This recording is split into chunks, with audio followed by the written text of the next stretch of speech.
Are you ready, my friend? I'm absolutely ready. Fantastic. Wow. Well, Christmas officially over. Probably quite a lot of us are hungover, myself somewhat included. I'm not going to lie. I certainly had a fair bit of nog yesterday while watching some. Whenever you share like interesting new shows or movies with roommates and loved ones, that's what we did last night. We all kind of picked a show that we all were interested in watching together, and we did that with some eggnog. It was really fun, but as you can imagine, regretting it a little bit today. But Ligeia actually has some really interesting, relevant things about hangovers and what we can do about them. Yes, because it's going to get worse. January the 1st, you know what I mean? So, for those of you who need a 5-minute cure, who are here because they're already severely hungover, I can give you two solutions for your problem. One is the common pear, and the other one is drink as much water as you can. I think that's it. We can go home. Yes, it's true, isn't it? The smart thing to do is if you're going to be like heavily drinking, you wanna get the water in between there. It just really helps. But pears, Right. that's an interesting one. So why? What's up with pears, Legay? How I does that have help? no idea. So the Oh, the okay. video is much longer. We're not stopping here, but those Oh, are okay. these scientific cures that I could find. So there is actual science behind this, and I don't know why the pear is the best hangover cure that exists, but it is the best.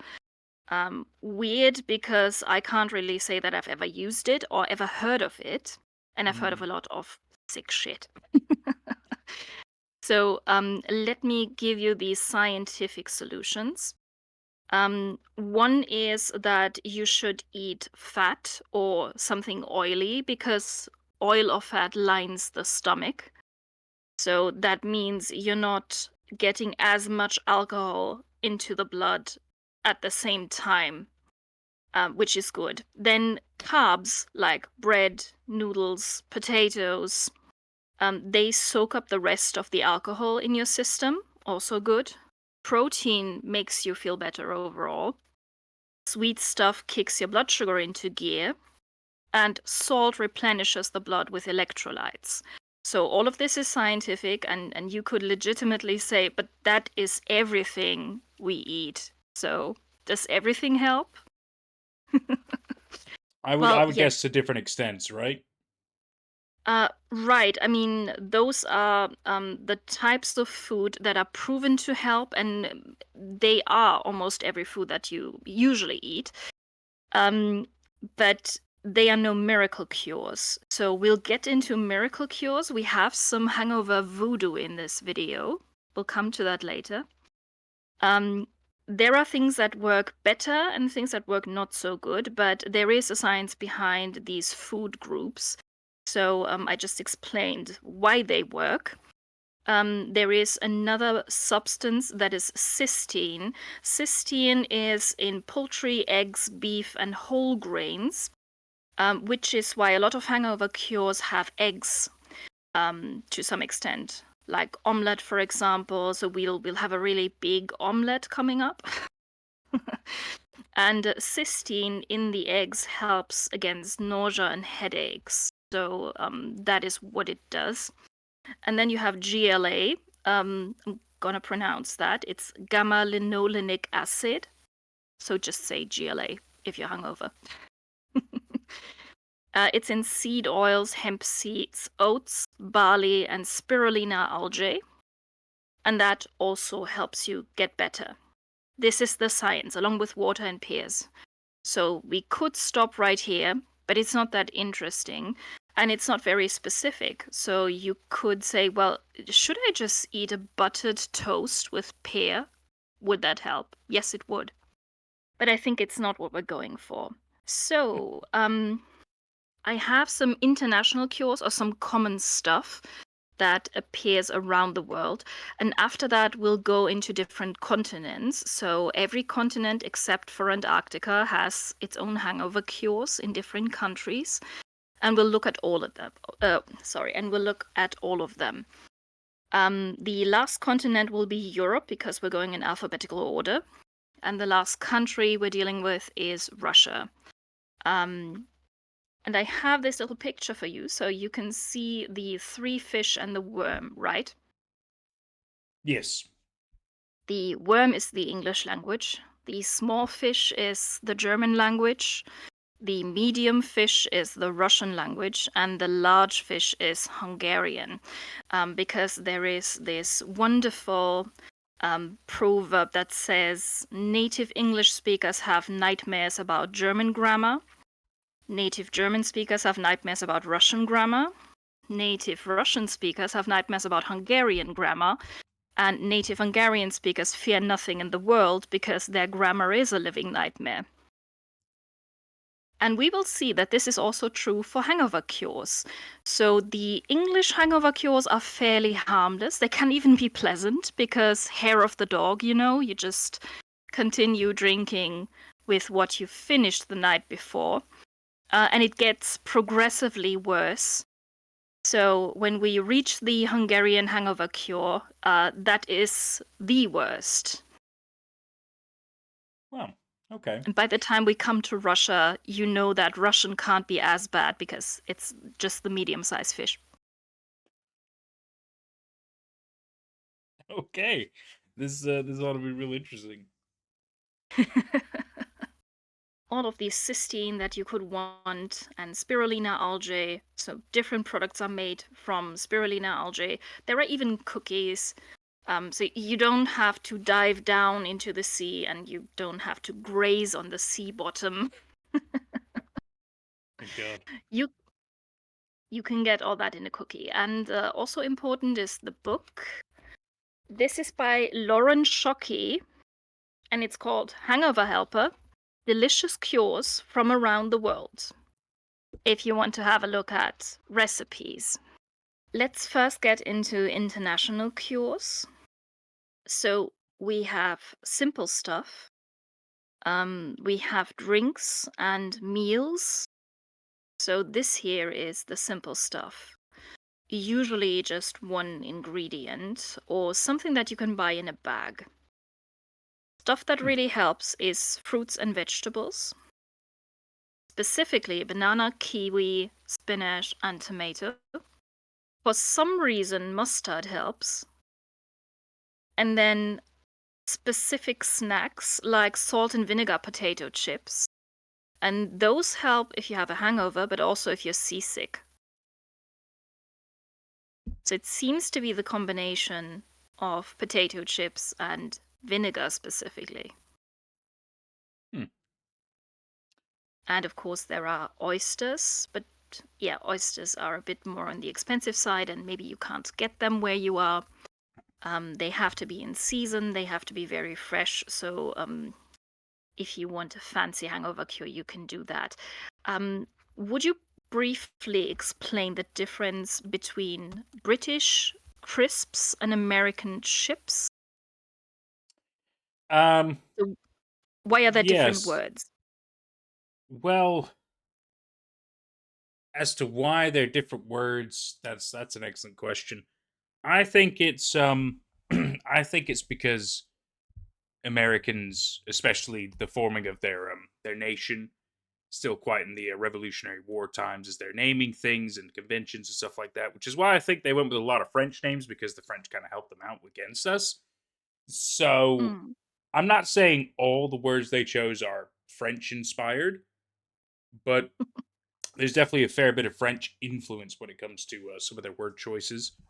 Whereas it's less like older English style, because yet again it was more of like a opposing us type deal. So, similar with like why they started dropping like letters in some of their words, like for example, color and neighbor. Like we still have the U in those words, but they don't. But that was more because they didn't want to spend extra money on the Oh, newspapers. that is actually due to the German influence. Oh. I thought it was um, because they didn't want to pay for extra letters that were unnecessary. no, different video. Um, we can go into that. It's Well, also the reason why they write theater and center differently, for example. So that it's the comes from Germans' German fault. immigrants. Wow. It's Wow. Don't absolutely. tell the Americans that. Don't tell the Americans that. They will totally go back. Okay, so what I actually wanted to hint at is that chips are something very different in England. Oh, okay. So you want more like that breakdown. Okay. So Right. so crisps in England are the same as potato chips in the US. Different words, I know. Uh really silly. I kind of understand why, because you chip the potatoes to then make crisps. I understand some of the logic.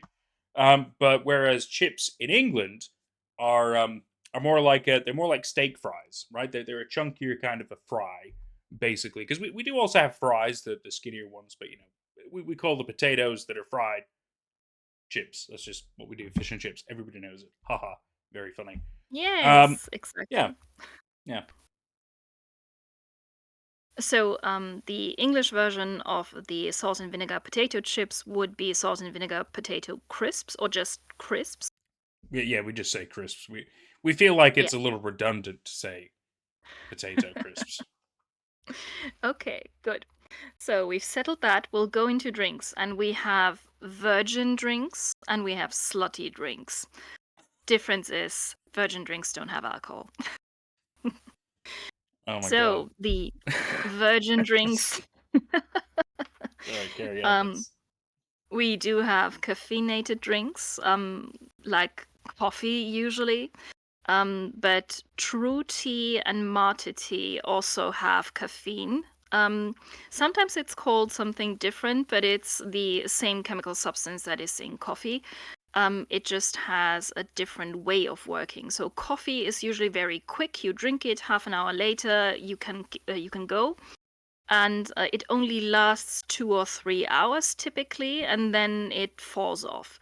With tea, it's different. So same chemical component, but it's slower. It takes more than half an hour to kick in, but it can last longer. So there are some teas that last between 6 and 8 hours. mm. And that is only the true tea plant. So we're not talking about herbal tea or fruit tea or something like that. There are specific plants that, well, aside from coffee, also have these properties.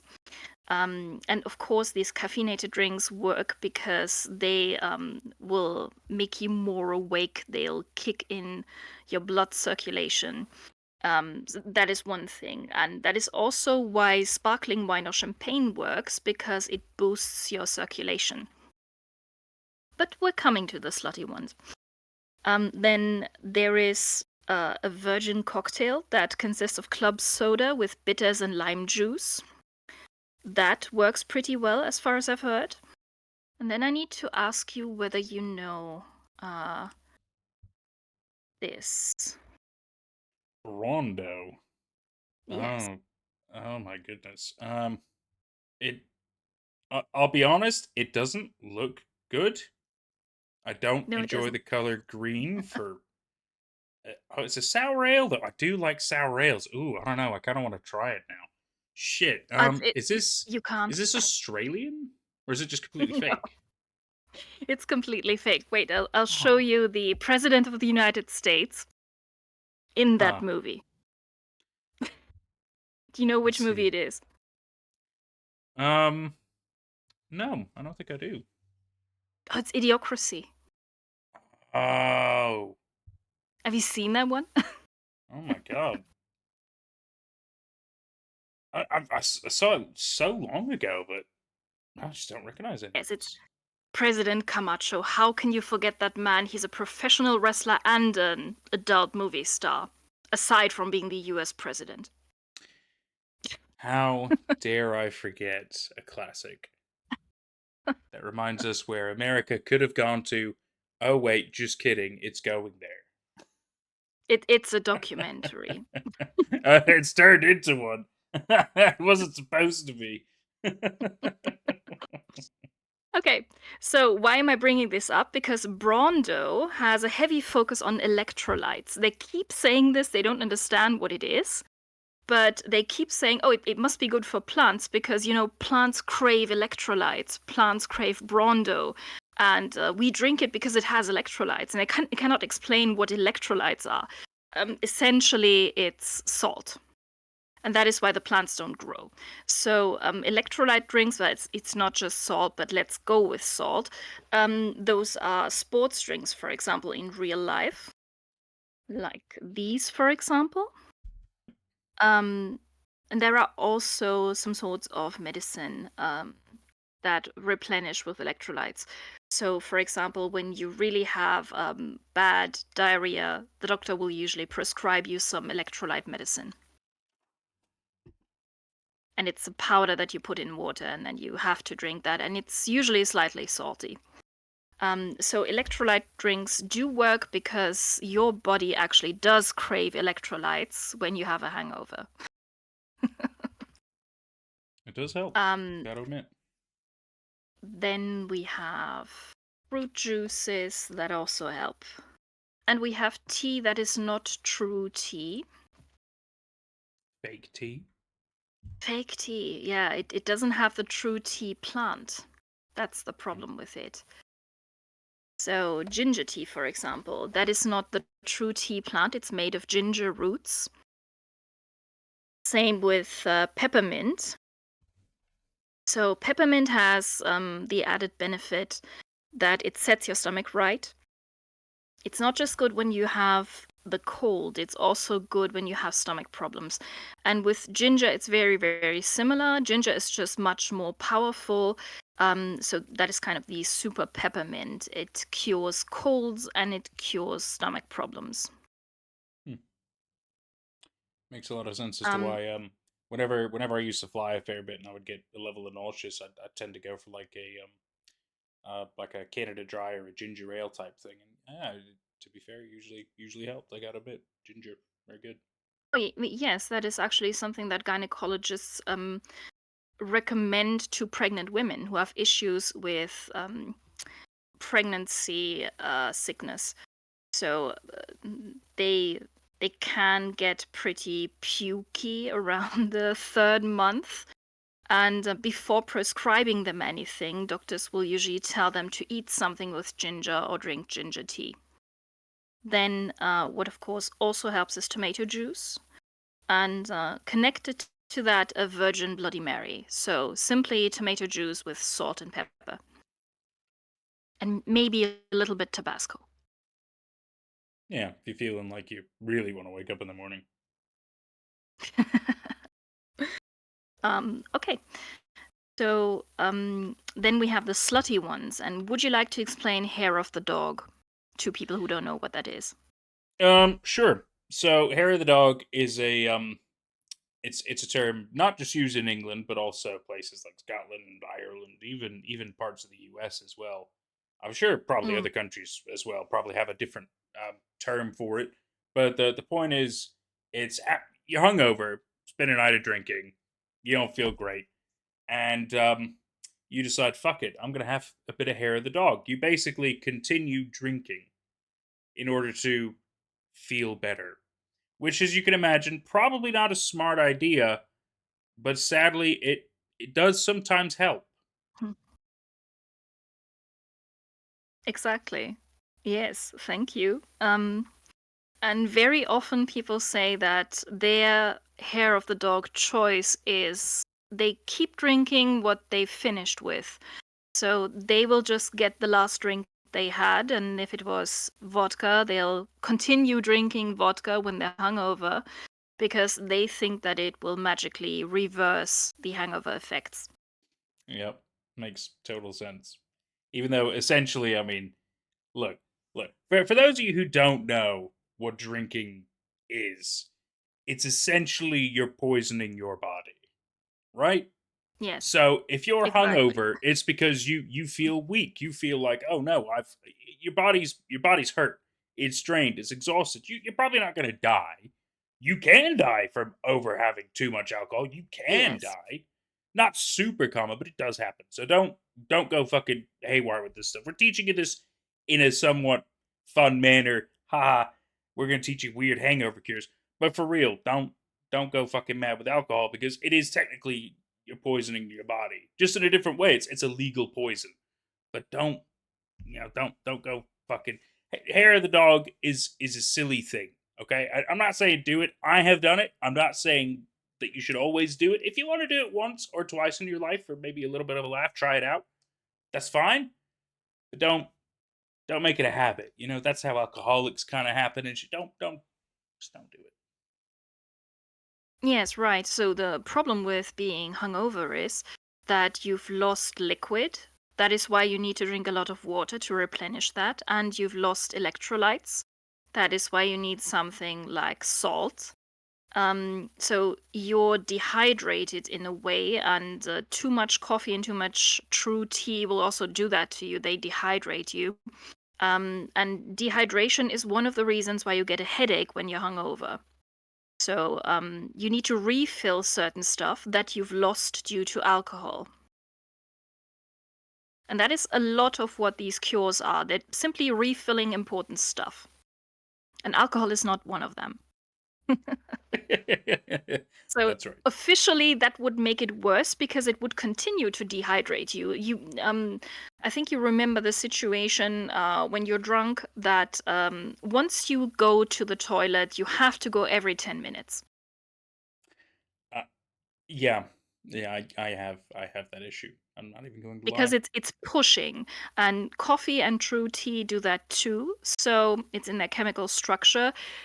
Once you start, you really have to go a lot, and you're losing water and electrolytes the more you go because pee is salty. So that's two important things you're losing. Um, and you're fighting dehydration. That's why it's good when you're drinking to drink something that will rehydrate you on the side. For example, if you're doing shots, have some glasses of water on the side. Still have fun, but not you're not having as rough of a time. Exactly. Don't just start drinking olive oil. I mean, Or I guess you could turn into a shaman and do the reindeer filtered pee trick. I mean, there's probably nothing wrong oh with my God. that. Ah, I knew this would come back. It's funny. Okay, It's yeah. let's let's continue with the one true alcohol cocktail that will help you with a hangover because it has some ingredients that are actually really good aside from the vodka, and Is that it a is Bloody Bloody Mary? Mary. Yeah, right. Hmm. Exactly. So that is often cited as a French hangover cure because it was invented in Paris in 1921. But the French actually have other stuff that they're going with. So it's not the typical French hangover cure. I found a CNN article and they said it was the typical French hangover cure. But they also have some ideas about other countries that are absolute bullshit. So don't believe them. Um, it was invented in Paris in Harry's New York bar. And the Harry we're talking about is Harry Craddock, a famous British barkeeper, and a lot of cocktails were invented by him at the American bar at the Savoy Hotel in London in the 1930s. That was already after the golden age of cocktails, which was between 1860 and 1919. 1920, the prohibition started in the United States and went until 1933. So, around that time, during the prohibition in the United States, he started making some really great cocktails. And one reason why people had an interest in cocktails during prohibition times was that you had to hide the alcohol. So you would essentially pretend that you went to a fruit juice bar and you would drink all these colorful cocktails. That's why they're called cocktails, rooster tails, because they're so colorful. And when the police came in, you could pretend that it was really just plain old tomato juice or just, pineapple juice or something like that. But it was loaded juice. um, Harry Craddock is kind of the cocktail god, and he wrote the Savoy cocktail book. So if you can get that, there are a lot of interesting, cool cocktails. Um, And one of the types of cocktails he liked to make were called corpse revivers. Have you ever heard of that? I have never tried one. I have a recipe from 1871 for a true corpse Oh, reviver. oh my That god, was what? before Harry's time. What's what's what's the recipe? I'll tell you. So they actually go back to 1861, and they're an English thing. And they're meant to bring you back from a really bad night of drinking. So they're specifically designed to cure hangovers. Um, and they usually have different kinds of strong liquor in them. And some of them can look like layered cocktails, like a tequila sunrise, for example, or a white Russian. So our example from 1871 um, is half a wine glass full of brandy that has between 40 to 60% of alcohol. Then you mix that with half a wine glass of Italian maraschino liqueur. That is a cherry liqueur that has about 30%. And 2 dashes of Bocas bitters. And Bocas bitters has about 31%. And it has a lot of spices and it has some fruit in it. So it has orange, cardamom, mallow, and cinnamon. And all of these spice ingredients and the flour and the oranges, all of that has been macerated in whiskey and then diluted with water. So you're actually drinking something that is soaked full of whiskey. To repeat this, brandy, cherry liqueur, and whiskey with spices. That is one corpse reviver. It's Wow. probably going to kill you. Um, Still tempted to try it though, but I feel like it's a bad idea. Like that's like a mega hair in the dog kind of an idea. Yes. So, you can find corpse revivers on Wikipedia. Like, it has an English article that is titled Corpse Revivers. And that is where this recipe is from. Wow. Well, So, you can probably find more. Just go ahead and look for some that you like, but I wouldn't make a really big glass. I would try a small amount, like not a complete wine glass full of brandy and liqueur. yes, it is a bit much. Okay, that is actually all the drinks we have here that are internationally known. So the corpse reviver thing is not just an English thing anymore. It's spread through the Anglosphere and even to other spheres. We're going into meals now. So what also helps are breakfast items like eggs, like an omelette, for example, like honey, toast, and then oats or oatmeal. And some of that works because it has specific ingredients, like eggs, for example. You remember the cysteine that we talked about? Hmm. And other stuff simply helps because it calms the stomach. So, breakfast food is often designed to slowly get your stomach used to food for the day, and it's nothing too offensive. So nobody really wants to eat something super hot and spicy in the morning, but you're trying to be kind to your poor stomach that hasn't seen any food for hopefully 8 hours or something like that. And you're giving it stuff that is not going to upset the stomach. That is why honey, oats, oatmeal, and toast are in here. Hmm. So that is simply not making the hangover worse. Uh, then, interestingly, fast food helps. Churros help. Then, fried chicken, like chicken nuggets, for example, can help. Hamburgers, pizza, sandwiches, specifically in England, a bacon sandwich. Let me see, I have pictures for that. I'll see if you got a good one because there are bad ones. Okay, wait, let me see. I'm trying to. Well, there is the bacon sandwich. Ooh, That looks interesting. yeah, it looks pretty good. A little fancy, but yes, pretty good. It looks like it's got Okay. onions and cheese as well in it. It's almost a burger. Yes. So, another thing are soups. And a lot of cultures around the world use soups as a hangover cure. For example, chicken soup. And there is one that you probably wouldn't want to eat. So, the first one is chicken soup, and there are different types. So it doesn't matter whether it's European style chicken soup or Asian chicken soup or anything like that. The second one is tripe soup. And what you're seeing there is a lung. Oh, okay. Well, Yeah. yeah, maybe not that one. But I'm sure it's a delicacy somewhere. Oh, yeah, there are a couple of places that eat like organ meat soups as a hangover cure. For example, in Latin America, you have some, and you even have some in Europe, for example. So we'll get into that when we come to the continents, and that is what we're doing now. Um, First in the alphabet is Africa. So, what would you think happens in Africa when you have a hangover? Um, well, they do like quite a lot of meat in Africa, gotta say. So I get a weird feeling that a barbecue is in order. Yeah, not really.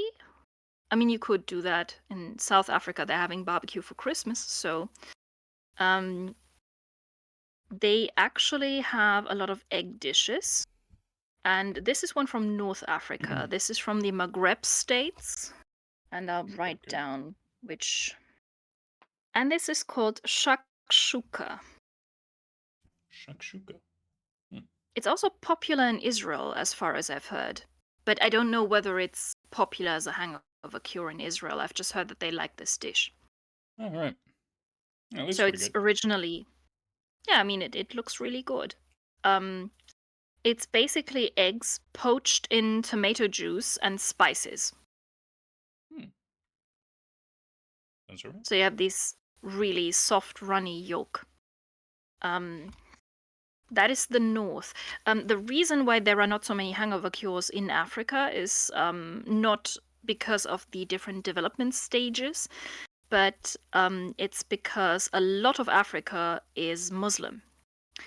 So the Ah. northern half, and even in the central regions and down to Mozambique, for example, you find large Muslim communities, and Muslims are in the majority in the whole northern half.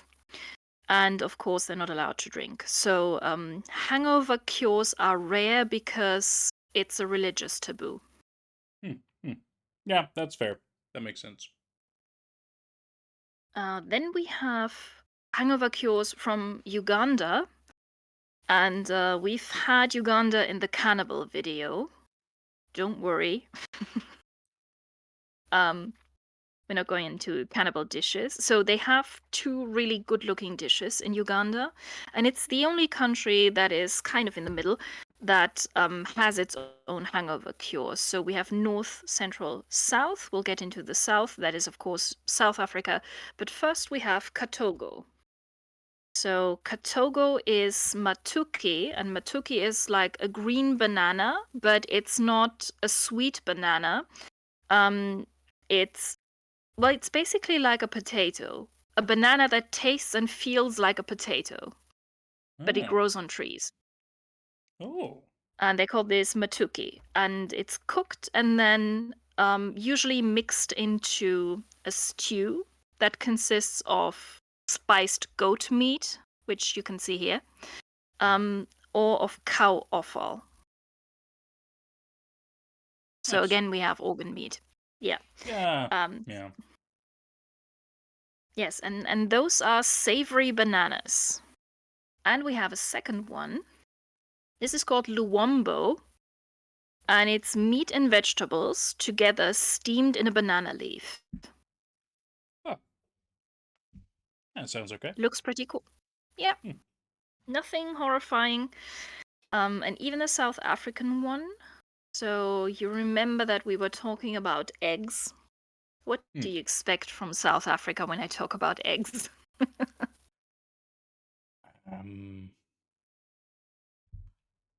Hmm. What do Think I of the expect? size. Are we talking like large eggs? Like, because I know they eat like ostrich and stuff, don't they? Yeah. So ostrich eggs. Wow. So the South African is actually pretty plain. It's an omelette, but you would need 12 chicken eggs to match one ostrich egg. So they're simply making an ostrich omelette. That's pretty incredible. Sorry, I got Sebastian Yeah. rubbing up against the microphone. He's always a needy boy. We will talk about cats when we come to Europe. I mean, we're not eating them or something, but we will talk about cats and how they're connected to hangovers. Oh, okay. Well, interesting. That is already it. So you have some hangover cure in the north or northwest, that is the Maghreb states. And then you have some in Uganda, and actually two different ones that are pretty different. So it's not just a variant of the same dish. And then, of course, you have ostrich eggs in South Africa. Awesome. Okay, we'll get into America, and we'll start in the north. So, technically, you live in the north now. So, what would you say what you have in the United States to combat hangovers? Um, well, besides breakfast food essentially everywhere, you even pretty much all throughout the day, it's quite a staple in places. Besides that, they also like a lot of electrolyte drinks. You can get those pretty much in Hmm. abundance.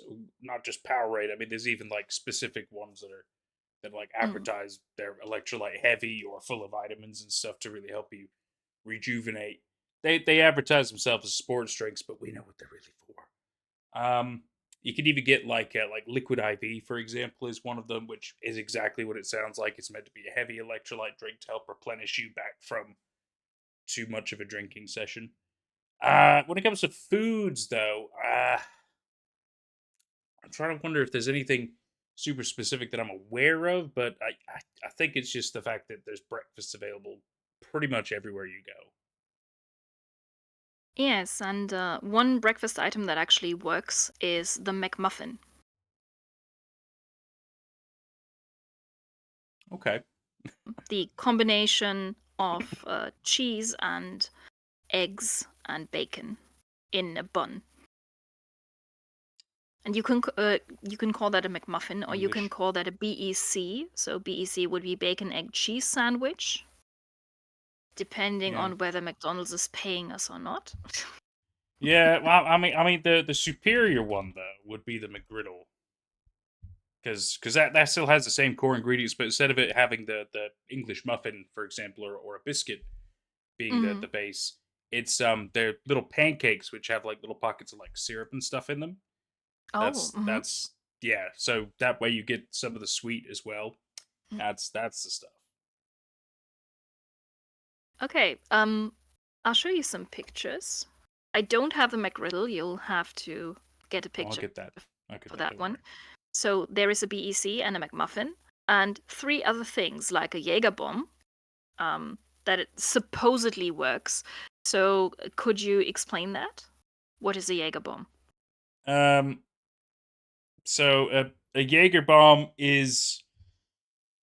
Oh God, it's a fun but rough time. So Jaeger bomb is a well, I guess we have to start by explaining what a bomb shot is for those who aren't really aware, or for those who don't drink and Yeah. you're just curious. So a bomb shot is typically you'll have one kind of a drink. It's not quite a full drink, but like usually half of a glass of something, for example.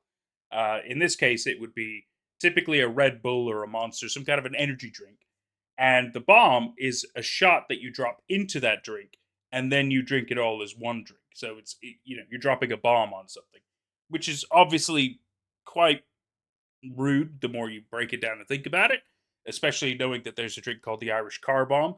But we're not going to go into that. So a Jaeger bomb, it's a shot of Jaeger that gets dropped into an energy drink, and you drink it. Yes, exactly. So, allegedly this works. It may work because, Red Bull, that is full of sugar and caffeine, that could help you. And the Jägermeister itself, it has a lot of herbs in it, so it's essential an herbal remedy. That could also help simply because of all the plant stuff that is in there, along with the Yeah. alcohol. Yeah, there's Um, probably a logic to it. I still wouldn't recommend it, though. no, I have a feeling it's going to make it worse. You're probably going to throw up. Okay, then we have one that you also know very well. That's peanut butter. So allegedly, peanut butter works, and it could work because of the fat in it. It's a very oily substance, and it has salt and sugar in it. So we've talked about the fat or oil, and we've talked about electrolytes. So that might work.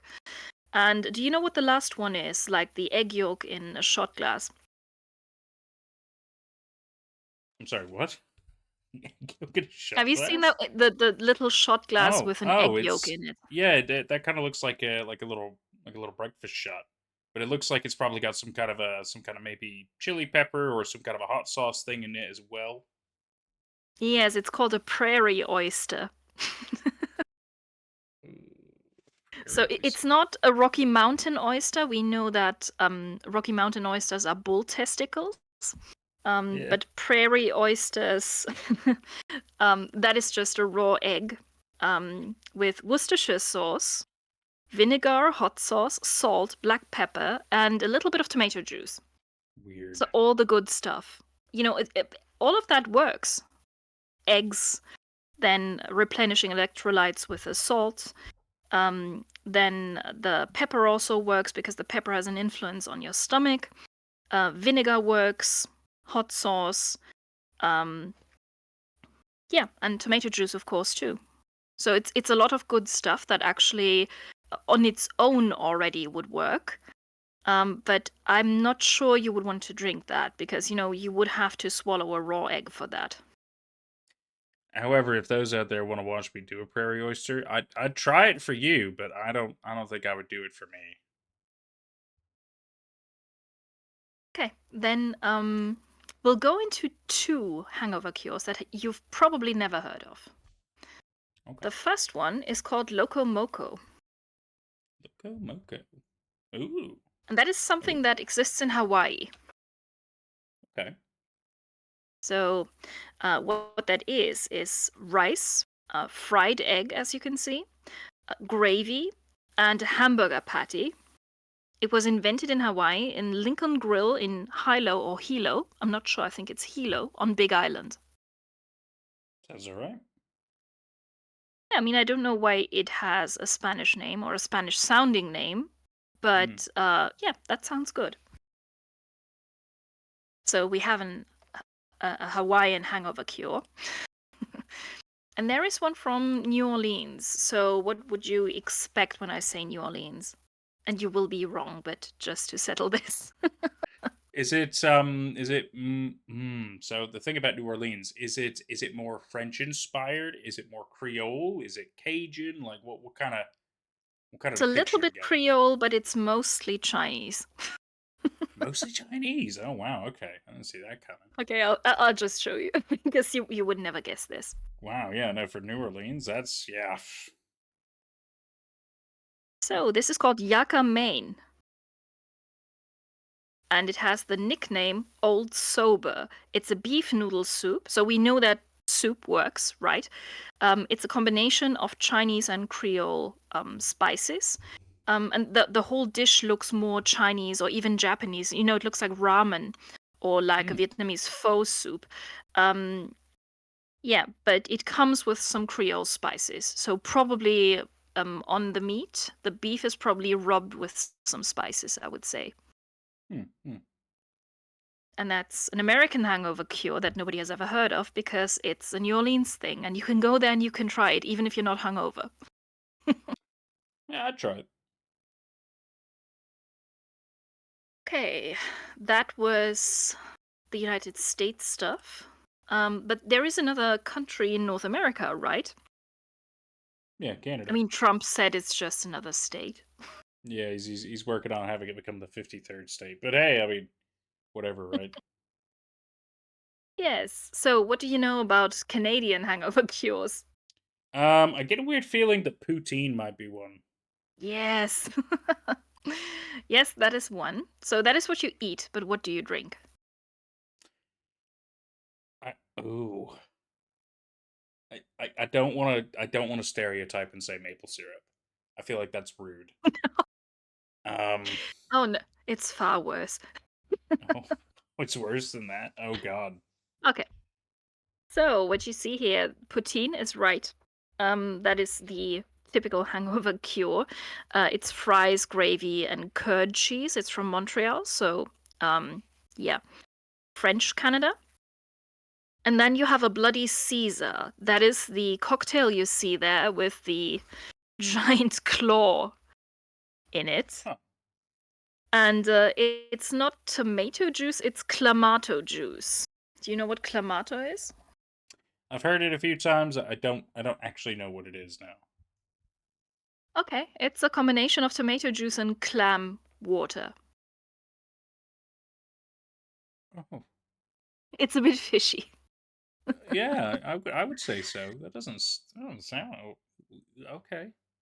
That's why it's not as thick as pure tomato juice. So that is not Hmm. vodka in it. That is actually the clamato juice. So it's called a Bloody Caesar, and it's a version of the Bloody Mary. It was invented in Calgary in 1969, and that is the Canadian version of a Bloody Mary. Why?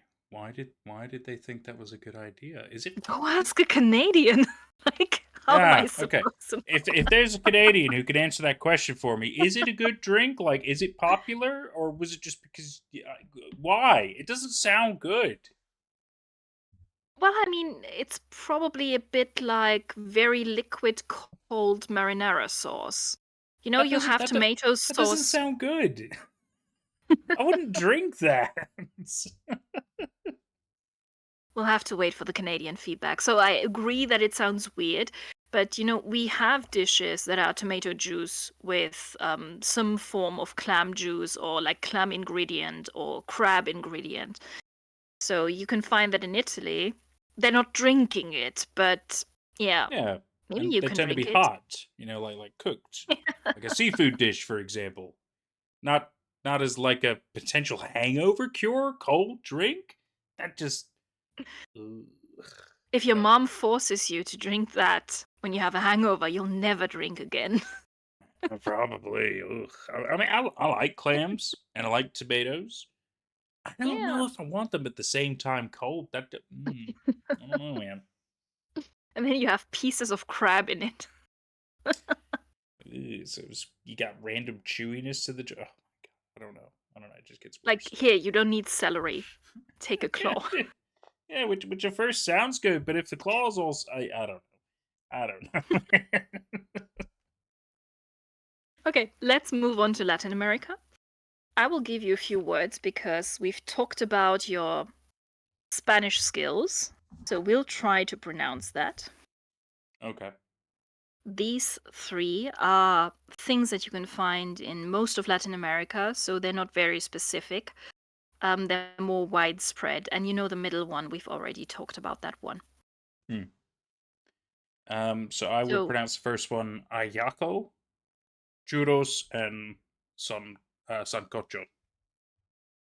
yes, I would mostly agree. It's probably the first one is ahiako or something like that, because the J is pronounced like an H in many cases, like in the names Juan or Jose. Yeah. So that could be ahiako. Correct us if we're wrong, if we're completely off. Yeah. So yeah, we'll go into that, and I have pictures for those. But we'll start with Central America. And we have a new component here because I mentioned that there is also hangover voodoo. So, Mm. do you have any idea what that could be? Um. I mean, the first thought that comes into my head are like voodoo dolls, and somehow making it so that the voodoo doll is not hungover. I don't know how exactly you would do that, but I know that's like a whole point of the voodoo doll is like it's meant to be like whatever you do to the doll, it's a representation of the person, and it happens to them, kind of thing, right? I could be wrong. It might have nothing to do with the dolls, but that's just the first thing that came into my head. Yeah, Maybe you're you'd like put him in a steam bath or something. no, but well, you're right about voodoo dolls. But they're not using a doll for this. So I want to say that we have more than just one hangover voodoo topic here. We have topics from Europe as well. We have something from Puerto Rico.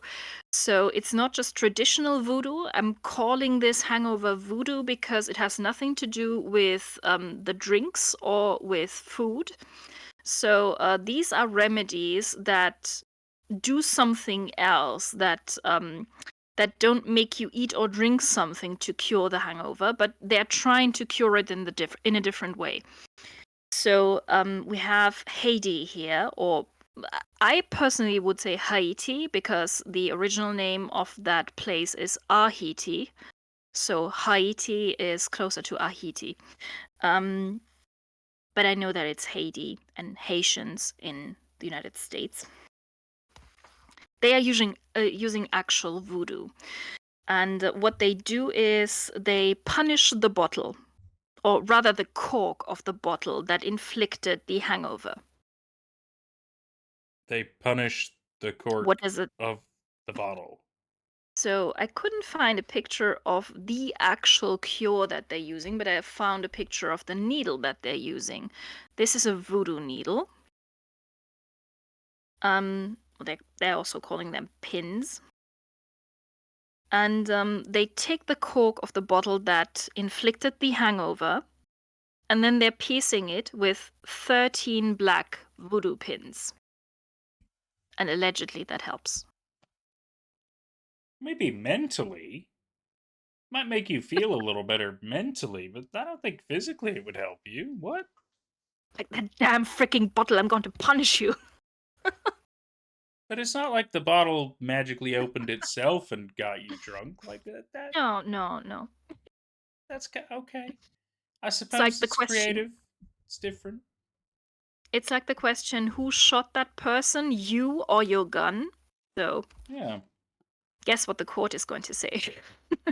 damn right. Okay. But that is hangover voodoo, so they're not eating or drinking anything specific. I think it's because Haiti is always in crisis mode. It has been in crisis mode since it became independent. So as long as the French were there, things kind of went okay. And after that, chaos broke out, and it was a really bad time from the early 1800s until now. And you have earthquakes, you have hurricanes, you have volcanoes in the area. So it's not just political unrest, it's also natural disasters. So my guess is that they simply can't choose what they eat. You've heard of the cats and dogs, right? We probably shouldn't go into that. But people are eating all kinds of stuff, so you can't go and buy something specific to cure your hangover because your country is extremely poor and you literally have to eat wild animals. Yeah, So that's I what think people that's did why they're ages ago. So it's not like the craziest concept. It's just a survival thing. right. But I think that they don't have a specific cure that you can eat or drink because they're extremely poor. Hmm. It's fair. It's fair. Hey, we're going to Mexico. Barbacoa. Yes, and that is what it looks like. Yeah, barbacoa is nice. Yes, it's a spicy lamb broth. So what we're seeing here in the taco shells is probably more liquid than it looks like. It could be Um, messy for sure. Yeah, but that's the yeah. good part. So it's sold in tacos because you have these Mexican road markets, and I hope I pronounce this correctly. They're called tianguis,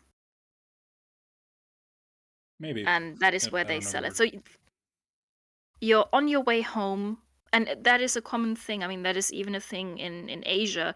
That hangover cures are often things that you can pick up from a street vendor on your way home. Like you're trying to crawl back to your place on hands and knees because you're so drunk, and you see a street vendor and just get something for the way home to combat the alcohol in your blood. It's one of the best parts of drinking. Mm-hmm. Heading back home and hoping you pass by a vendor with decent food. Yes, we have more Mexican stuff. Birria! Yes, Oh, and that is a yes. spicy goat stew. Mm-hmm. It's real good. Chilaquiles! Yes, and that's tortilla chips cooked in salsa. So they probably get very soft. They're Mm. soaked in salsa. Then I've already warned you that there will be organ soup, and this is called menudo. Menudo. It's a cow's stomach in chili sauce. And haggis is also stomach, just sheep stomach. Yeah, and it's pretty widely consumed in Great Britain. It's true. Right. So you could probably add haggis to the British cures. It's not in here, but you could probably add that, like if it's just the organ aspect. Okay, then we have another one that is a cactus. Oh, yeah. And that is also known as the prickly pear cactus and is a national symbol of Mexico. So that would go in the direction of fruit and vegetables, like simple Mm, stuff that you can just pick and eat. mm, mm. We have something from Guadalajara, and the translation is interesting. Torta ahogada. Yes, and they're also calling this a drowned submarine sandwich. You can see why. Mmm. Looks messy. Yeah, so it's basically a big sandwich, and they drown it in tomato sauce. Vuelve a la vida. Can you As they say. translate this? Um. So vuelve is related to the word revolver, like volve or evolution. That also has this word. It's a Latin word and it means to roll. And evolution is to roll out of the mud and become a civilized being. So vuelve means to roll, and this specifically means to roll back to life or come back to life. Come That is back to the life. dish's name. Yeah. Yeah. And it's a spicy seafood cocktail, so not cocktail in the sense of a drink, but like a shrimp cocktail Yeah. in lime tomato sauce, and it's from Veracruz. Hmm. So Sounds the alright. torta ahogada and the vuelve a la vida, both of them are not that common in all of Mexico. They have kind of specific places like the Loco Moco and the Yucca Main in the United States. So they may not be known everywhere, which means you probably can't get this everywhere. You can't just cross the border and go eat the vuelve a la vida. Right. Okay, then I said in Puerto Rico, they're also doing some hangover voodoo. Yeah. Do you expect anything? No, I wasn't expecting to hear Puerto Rican hangover voodoo. So this is not traditional voodoo. I'm just calling it that because it's not some food or drink. It's an activity that you have to do when you're hungover or before you go and drink. And in this case, it's something that you do before you go to have drinks. Okay. It's known as armpit seasoning. Oh, that doesn't sound good. So it's How? actually not that. bad, you just rub lemon juice under your drinking arm before you start to drink. Just under your drinking arm? Yes, which is your drinking arm? Are you drinking with both? Then you have to, Dude, season both armpits. is it so you like smell less because you use it so much? No, that is a good side effect. The acid in the lemon, that kills off bacteria, so it actually works as a primitive deodorant, and it even bleaches the skin. So if your armpits are a bit darker because you're sweating excessively, and that kind of colors the skin after a while, then you can bleach the skin with lemon juice. That is an old method that people also used for their faces, for example. Like English women in India used that to bleach their faces because they didn't want to look brown. Um, yeah, but I don't know why that is supposed to help. So, one explanation that I found is it's supposed to prevent dehydration, but that is not how that works. Yeah, because it's your armpit. Like it's kind of It's kind of. voodoo. Yeah, yeah, you're right. That is voodoo. Like lemon water, that'd be one thing, but rubbing your armpit with a lemon. Okay, But it's cool. Yeah. it's different. You're certainly right about that. Okay. We're moving on to food because they actually have hangover food. So, this is the sancocho that um, you've talked about, you've read for us. And it's a Hmm. beef stew with different types of vegetables. So you have yuca, you have potatoes, pumpkins, you have corn in it, and sometimes plantains. And that is pretty common. There is a Puerto Rican version of it, but there are also versions in South America. Tripleta. So these are three types of meat, usually chicken, ham, and beef. Sometimes you have something in there that is called pernil, that is roast pork. And as a side, you have crunchy potato sticks, they're calling the sticks, and Thousand Island dressing. And that is the Puerto Rican hangover sandwich. Tripleta. Mm. Okay, we're done with the central part of the Americas. We're going to the south now. Um, and we're starting in alphabetical order with Argentina. You want to try your luck? Revuelto gramajo. Yeah, that sounds right. So it's potatoes, eggs, cheese, and vegetables. Hmm. Makes sense because potatoes are carbs, so they soak up the rest of the alcohol that is still in your system. Eggs have cysteine, cheese has the fat and protein that you need, and the vegetables probably have some vitamins in them. Bolivia has this one. And that seems to be a stew made of ribs, maize or corn, and potatoes. Okay. And they're calling that fricassee. So, Brazil has a soup that is known as anesthetic soup. Aesthetic soup. Do you have any idea what that could be? um, that's certainly an interesting idea because obviously anesthesia is meant to well, it's obviously meant to So, put you this is under and from be a the pain relief, northern right? states of Brazil, the northwestern states to be exact, Amazon and Pará. And it's known as an anesthetic soup because it has jambu leaves in it. I think the green stuff should be the jambu leaves.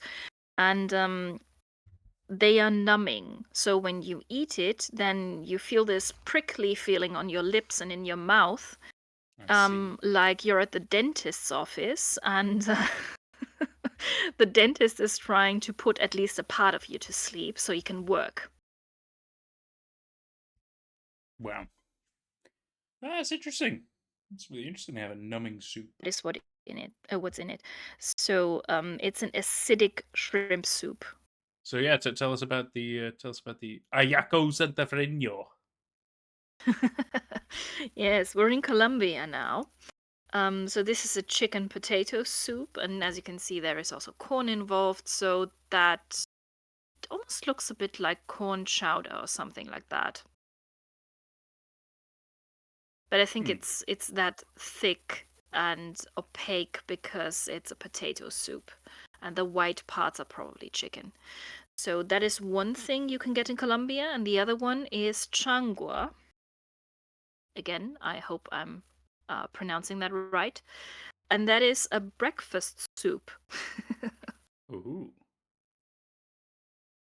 So what you're seeing there is eggs poached in milk, topped with coriander, that is the green stuff, and cubes of stale bread, that is called calado. Oh, okay. Interesting. Looks pretty good. Yeah. Unusual, but I would eat that. I'd definitely give it a go. Peru. So we're already in Peru. This is another soup. Yeah, it's a chicken soup, but there is different stuff in there. So it's not like the potato chicken soup. And it's called aguadito, and in this specific case, aguadito de pollo. Hmm. Okay, we're moving on to something that is weird, but it's getting weirder. So let's start with the simple stuff with ceviche. Ceviche. Have you eaten that before? Yes, it could be quite nice. Hmm. So the thing is, this fish is not cooked, but the protein in the fish is a very weak protein.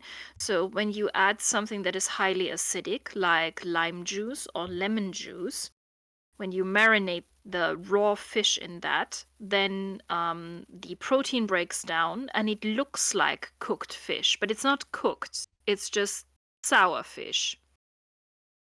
It's denatured by citric acid, and it's fish or shellfish in some cases. So that is the less weird thing. Fish that looks cooked but isn't actually cooked and has like a sour sauce. And the really weird stuff is this.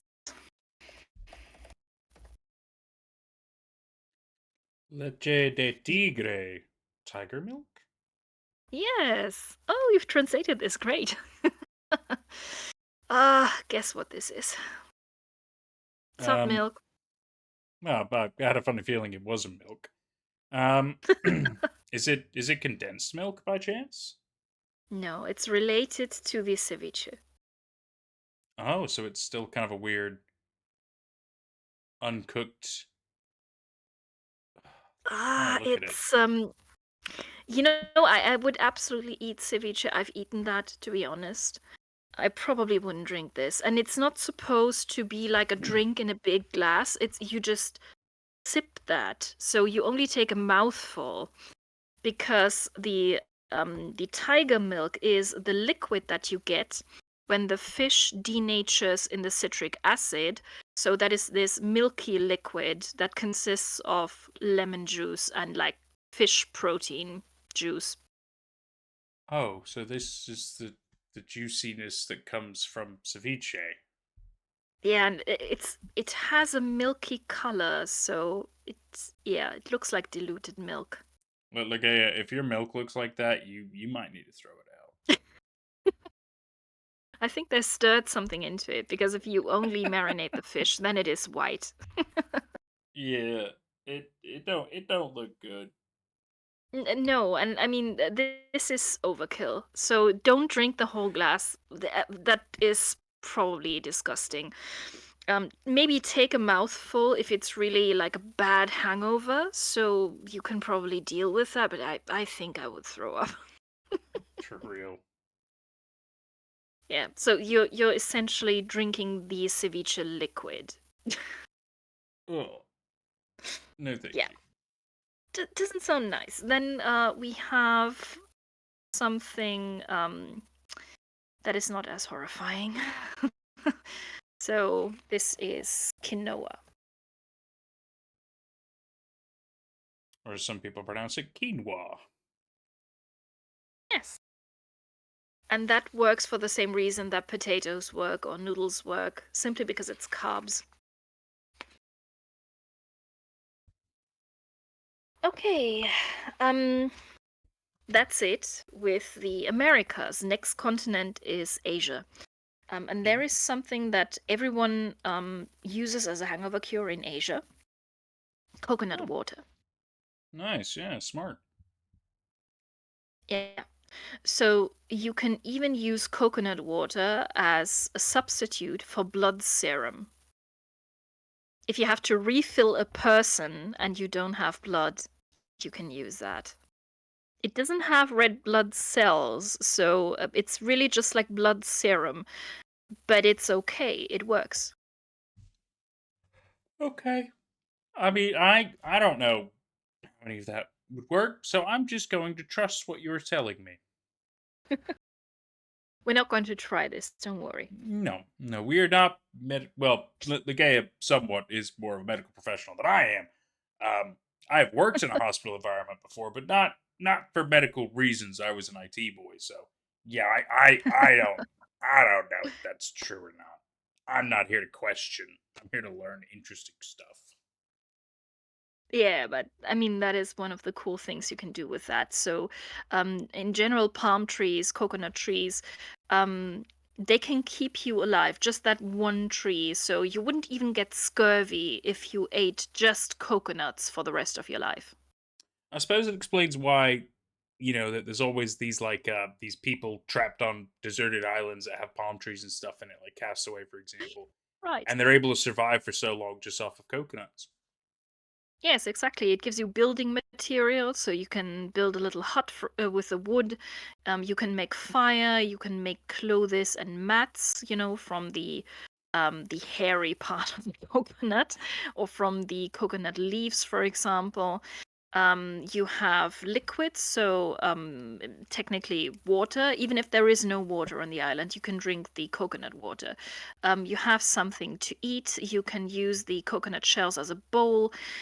So this is the one plant that covers everything, like even blood serum.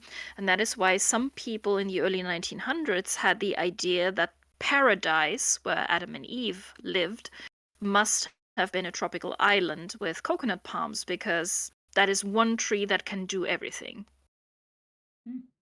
Yeah, there's logic to that. Yeah. But we're moving on to West Asia. So in West Asia, in the Caucasus Mountains, we have Armenia, very old country, and we have a dish that is, as far as I know, pronounced hash. Hush. So the KH is usually the sound. Okay. That is again an organ meat soup. Ah, okay. It's if you want details, it's the head, feet, and stomach of a sheep. Well, I appreciate the knowledge. Thank you.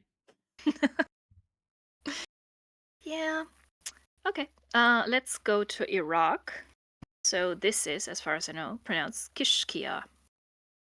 And it's a savory porridge. So maybe you know that in Iraq, people are also rather strict when it comes to Islamic rules. It's an Islamic country, so they're not supposed to drink. But if you drink in Iraq, and you're not caught and you're not put into prison or like shot, then you can eat kishkia, and that is going to help. Hmm. It's actually similar to a hangover cure from India, and we're going to look at that right now. Um, it's from southern India, so I think it's probably something that traveled on the Silk Road and that people in Iraq were eating after a hangover before they became Muslims. Congee. That is from southern India and is also a savory rice porridge. Nice. Then you have dal bat, or sometimes with 2A. So the bat can have 1A or 2A. And that is simply a lentil dish with rice. Delicious. Looks really good. Mm-hmm. I love Indian food. Me too. They really know how to do it. Yes. So, next one is Iran, and again, same thing as with Iraq. People are Muslims in Iran, they're not supposed to drink, but this is probably from a time before Iran became a Muslim country. So, when it was still old Persia, people had a strategy for these things, and it's called Skale Pache. Please correct me if I did this wrong. Um, it's well, it actually doesn't look too bad, but it's also a head and hoof soup Oh. with a type of bread that is called sangak, and you eat it with pickles and citrus. Hmm. Yeah, It looks nice. yeah, I'd still give it a go. Yeah. Okay. And then we have Sri Lanka, or Ceylon, as the old Brits used to call it. So this is a king coconut, and I know that you see a th right now, but I don't think they have that sound in their language. So I would pronounce this as tambili and not thambili, like Okay. Thames. Hmm. Just ignore the H. Right. Yeah. So in Sri Lanka, apparently they have a specific type of coconut, and they're using the king coconut water, not just the ordinary one. Um, have you ever seen a coco de mer? Coca de Mer? Mm-hmm. Like MAR? Okay. Let me show you one. That is a really large coconut, and they're Oh. selling it for around $35,000 a piece. Whoa. Why do they do that? Because people think it's an aphrodisiac. And why do they think that? Because it looks Um, like a large green butt. yeah. Okay. And the thing on the left is like the male blossom. So, yeah. I see. Well, there's somebody's given this some thought. Yes, so that is also a reason why some people that think that the Seychelles, where this coconut grows, could have been the biblical paradise because coconuts and they can do absolutely everything, so you will be fine whatever happens. And this coconut also looks like the lower part of a human being, like people south of the equator without legs. Well done. Yeah. And apparently it can't swim very well, so they are rare. That's why people pay $35,000 for one, because they really just grow on a handful of islands. So it's probably because it's not perfectly round and because it's so big that it has trouble swimming. Because other coconuts, they can swim fairly well. So when they're washed off their islands, then they just drift through the Indian Ocean or through the Pacific Ocean. And wherever they land, if it's warm enough, they can grow there. But this thing probably sinks. It's a lot of money. That is a lot of money. I mean, you wouldn't even eat it. You wouldn't open it. You would just have it in your living room. And you just like stare at it. Yes, and your girlfriend would think you're a perv. Yeah. Why did you buy that? What? You spent how much on this? We could have gotten a new car. Right? You could have done so much with $35,000. Exactly. So that has nothing to do with Hangover Cures. I just wanted to show that because it's really, really cool.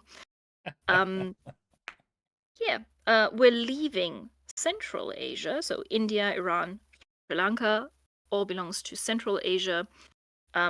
We're going to East Asia now, and we're starting with China. So this is called guo ba cai, and it's not organ soup. What you see there is a shredded millet pancake in a soup. Mm, So okay. they're just using millet flour, and they're making pancakes, very, very thin pancakes, and then they're making pancake soup. Mm, And another thing are youtiao. That is just a piece of wheat dough or wheat batter that you deep fry. And it's almost like a churro. mm, So Chinese version of a churro. nice. Are you ready for Japan? Ah, you got it. You got to be ready for Japan. They're going to be interesting. So what do you think it could be? I mean, you've seen KFC and I was about to say, like, don't tell me it's KFC. no, actually not. So they're all originally Japanese in this case, and this is called ikisoba. mm, So soba check this noodles out. are noodles, but they're not made of wheat flour, they're made of buckwheat flour. And Mm, that's why they're dark and a little bit bitter. So not really, really bitter, but they are usually a light brown color, and they're not as sweet as wheat.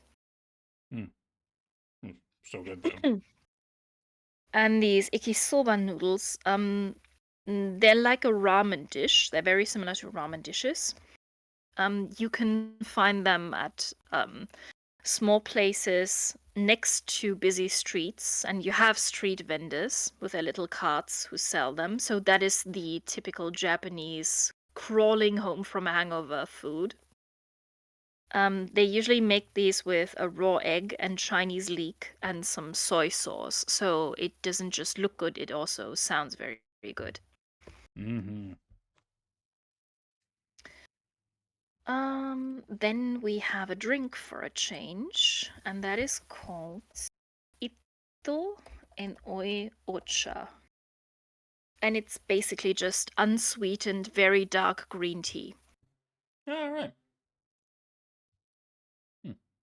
that kicks you awake because it's basically like coffee.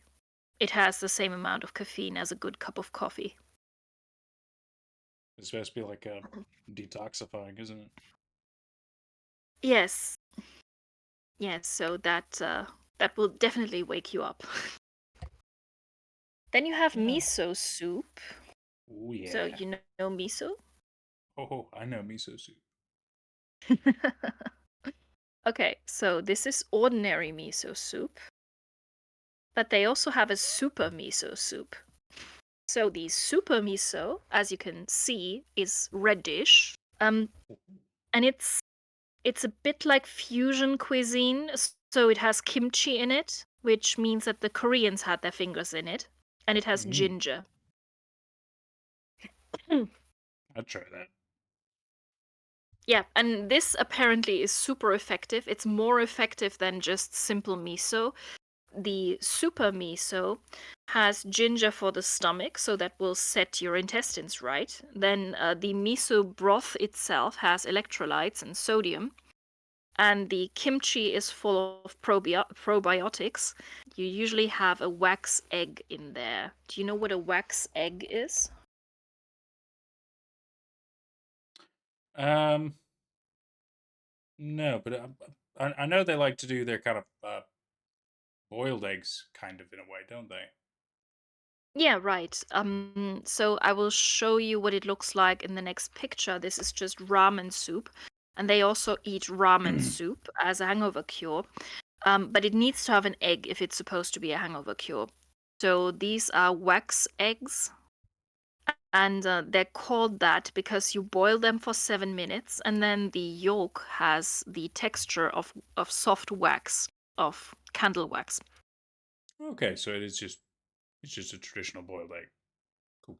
Yes, yes. But when you boil it longer, like for 10 minutes or so, then the yolk usually gets dry, or when you boil it Yeah. too short, then it's liquid. So this is the perfect egg because the yolk has the perfect texture. Yep, that's right. All right, 7 minutes is about it. Yes, Perfect and soldiers. then of course they eat sushi, Oh also as a yes, hangover cure.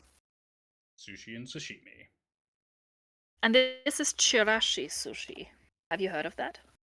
No.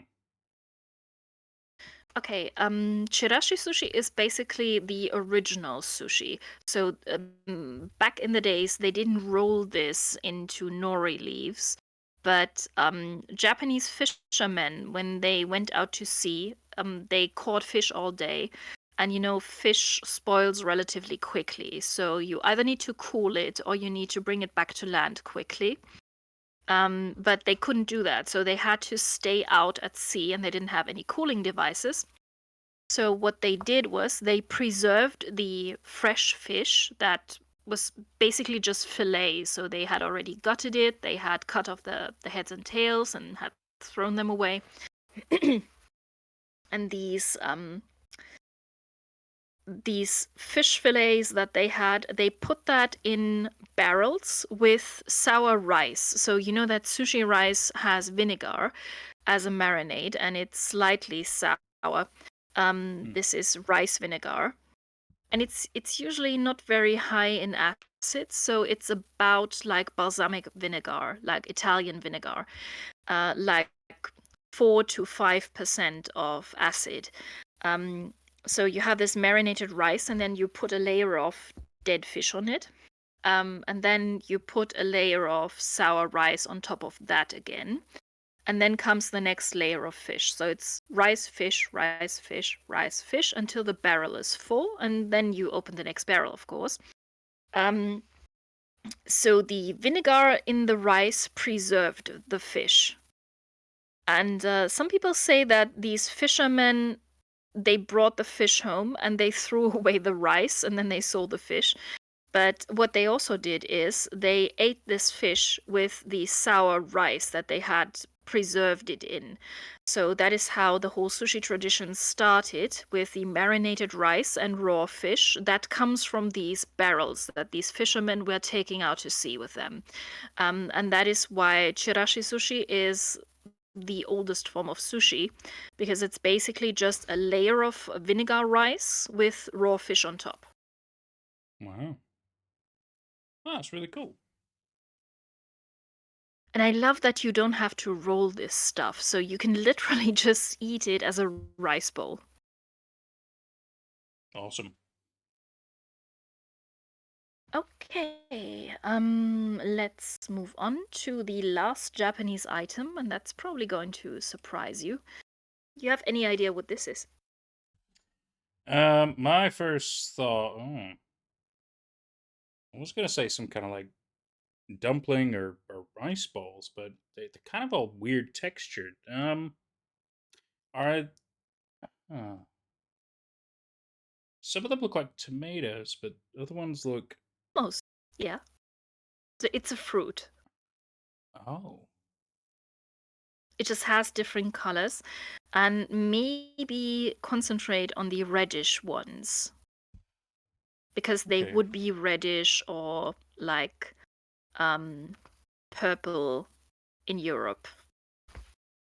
Are they meant to be cherries?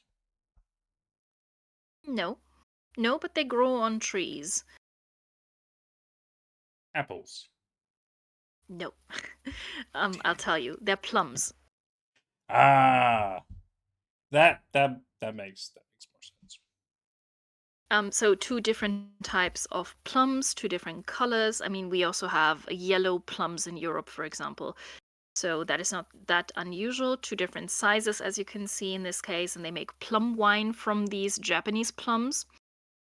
So they're called ume plums. And that is why this liqueur is called ume liqueur. Mm. Um, but these are not just sweet, they're salt cured, fermented, and sun dried. So they're preserved essentially. And they are sweet and salty. So you eat some of those before you go to bed with a huge glass of water, and that should cure the hangover. I see. Okay, moving on to Korea. Korea has such a distinct drinking culture that they have a specific type of soup that is called hangover soup. It's a whole genre of food. Awesome. And there we have an example. So again, forgive me if I don't pronounce this right. It's called Haejang Guk, or simply just Guk. And that means hangover soup. So I have some more examples because they can look very different. So one is the one with a long name. Where do I have it? There it is. This is called Kongnamul Gukbap. And it's from Jeonju City. So this is also a more regional thing. It has bean sprouts, spring onions, sliced chili, and the broth is an anchovy kelp broth. And I've made that myself, and it's surprisingly good. So if you cook little dried anchovies with some leaves of kelp and some shiitake mushrooms, that gives a really good broth. And then we have the so-called alcohol stew or sulguk. So that is just a stew with meat and vegetables, and as you can see, they've also thrown in some ramen, and that is not unusual. In Korean stews, they often boil the things that need to be boiled, and you already have this sauce with meat and vegetables in it, and then at the last minute you throw in some ramen, some dried ramen, like you can buy them at any supermarket. Um, and they take about 2 to 3 minutes to soften. So your broth and everything is already done. You throw them in there, and then you have very fresh ramen. Looks good. Yeah, we're moving on to Mongolia. So I've already shown you a picture from Mongolia. Oh. Do you remember? Not off the top of my head, no. Unless we're talking The about not this Mongolian video. Mary. Oh. Sorry? Oh, we're talking about from this video. Okay. Oh, no, not from this video. I showed you one before. I'm not going to show you that one again because it has an eye in it. Oh, okay. I know what you mean. So this is called a Mongolian Mary, and it's similar to a prairie oyster, but instead of an egg, it usually has a pickled sheep eyeball in the tomato juice. Wonderful. It's not something that I would try, and it's rare that I say something like that. Um, I wouldn't try eyeballs because it's nervous tissue, and you shouldn't eat too much nervous tissue. You shouldn't eat brain or eyeballs or like the spinal nerves. So, yeah, that's not healthy. Try to avoid Mm, that because that can make you really sick. So I wouldn't try that. Maybe without the eyeball. maybe. Okay, we're moving on to the Philippines. And this is called tapsilog. So in the Philippines, you sometimes have Spanish names for dishes. There's a lot of Spanish going on due to colonialism. I don't think that this is a Spanish word, so it sounds more indigenous to the Philippines. And this is beef, and it's often cured or semi-dried or marinated. So they're doing something with it. They're preparing this, and they're preserving it in a way. So all of what they're doing with it has the goal of preserving the meat. And it's served with garlic rice and a fried egg. Sounds pretty good. Yeah, and that kind of looks like the loco moco from Hawaii, right? Like a deconstructed one, yeah. Exactly. Okay, Thailand. This is Haotomgui. And it's a mixture between Thai and Chinese cuisine. It's a rice porridge, and it's also savory. So it's not a sweet porridge. It's savory like the one from Iran. No, from Iraq, sorry. From Iraq and from southern India. And it's made with a spicy salad. Hmm. But that is not the only Thai dish. They also have a dish that is called drunken noodles. So that is Pretty. called pad ki mao, and it's a stir fry, a noodle stir Ooh, fry. nice. Looks really good. Okay, we're moving on. Do you know who invented the avocado toast? They like to blame millennials for that one. But millennials where? My guess would be like California. No. It's an Australian invention. Wow. Okay. And they eat it as a hangover cure with an egg. So it's not like the Californian type. Hmm. This is the Australian version. Ah. Yeah. Even with Poached eggs on poached top. eggs. Hell yeah. Oh, scoop a poached egg. Yeah. That looks really, really good. So it's not just Hmm. toast. You can see that it is real bread. It has a Yeah, nice crust. crusty bread, delicious. Yeah, you can Mm. get something like that in England usually. It's real good when it's like that. Yeah. Um, so they are very scientific with the hangover cures. I've looked into the Australian hangover cures, and they all have this really scientific background to it. The avocado toast with an egg is high in potassium and vitamin A, and of course, high in cysteine, thanks to the egg. Hmm. Then they have something that they call a greasy sandwich or a jaffle. Jaffle. Jaffle is apparently the Australian term. So one of it And looks of like course, bacon and egg, and then yeah, mm, and it usually has grilled cheese. okay. So it needs to be greasy, and what it does is it combines breakfast items. The carbs in the bread will soak up the alcohol. Then you have eggs in there for the cysteine. You have fat in there and protein. So all of the stuff we've talked about when we're talking about the science of hangovers, that is all in there. So this is probably one of the best hangover cures. Yeah, it's a toasted sandwich. Yeah. But Jaffle sounds more mythical. It does sound quite obscure until you see it, and then you go, ah. Ah. It's just that. So, and you can probably identify this. Yes, that looks like either Vegemite or Marmite. Yeah, it's Vegemite. And apparently, Vegemite is super good for hangovers. So, it's very high in vitamin B.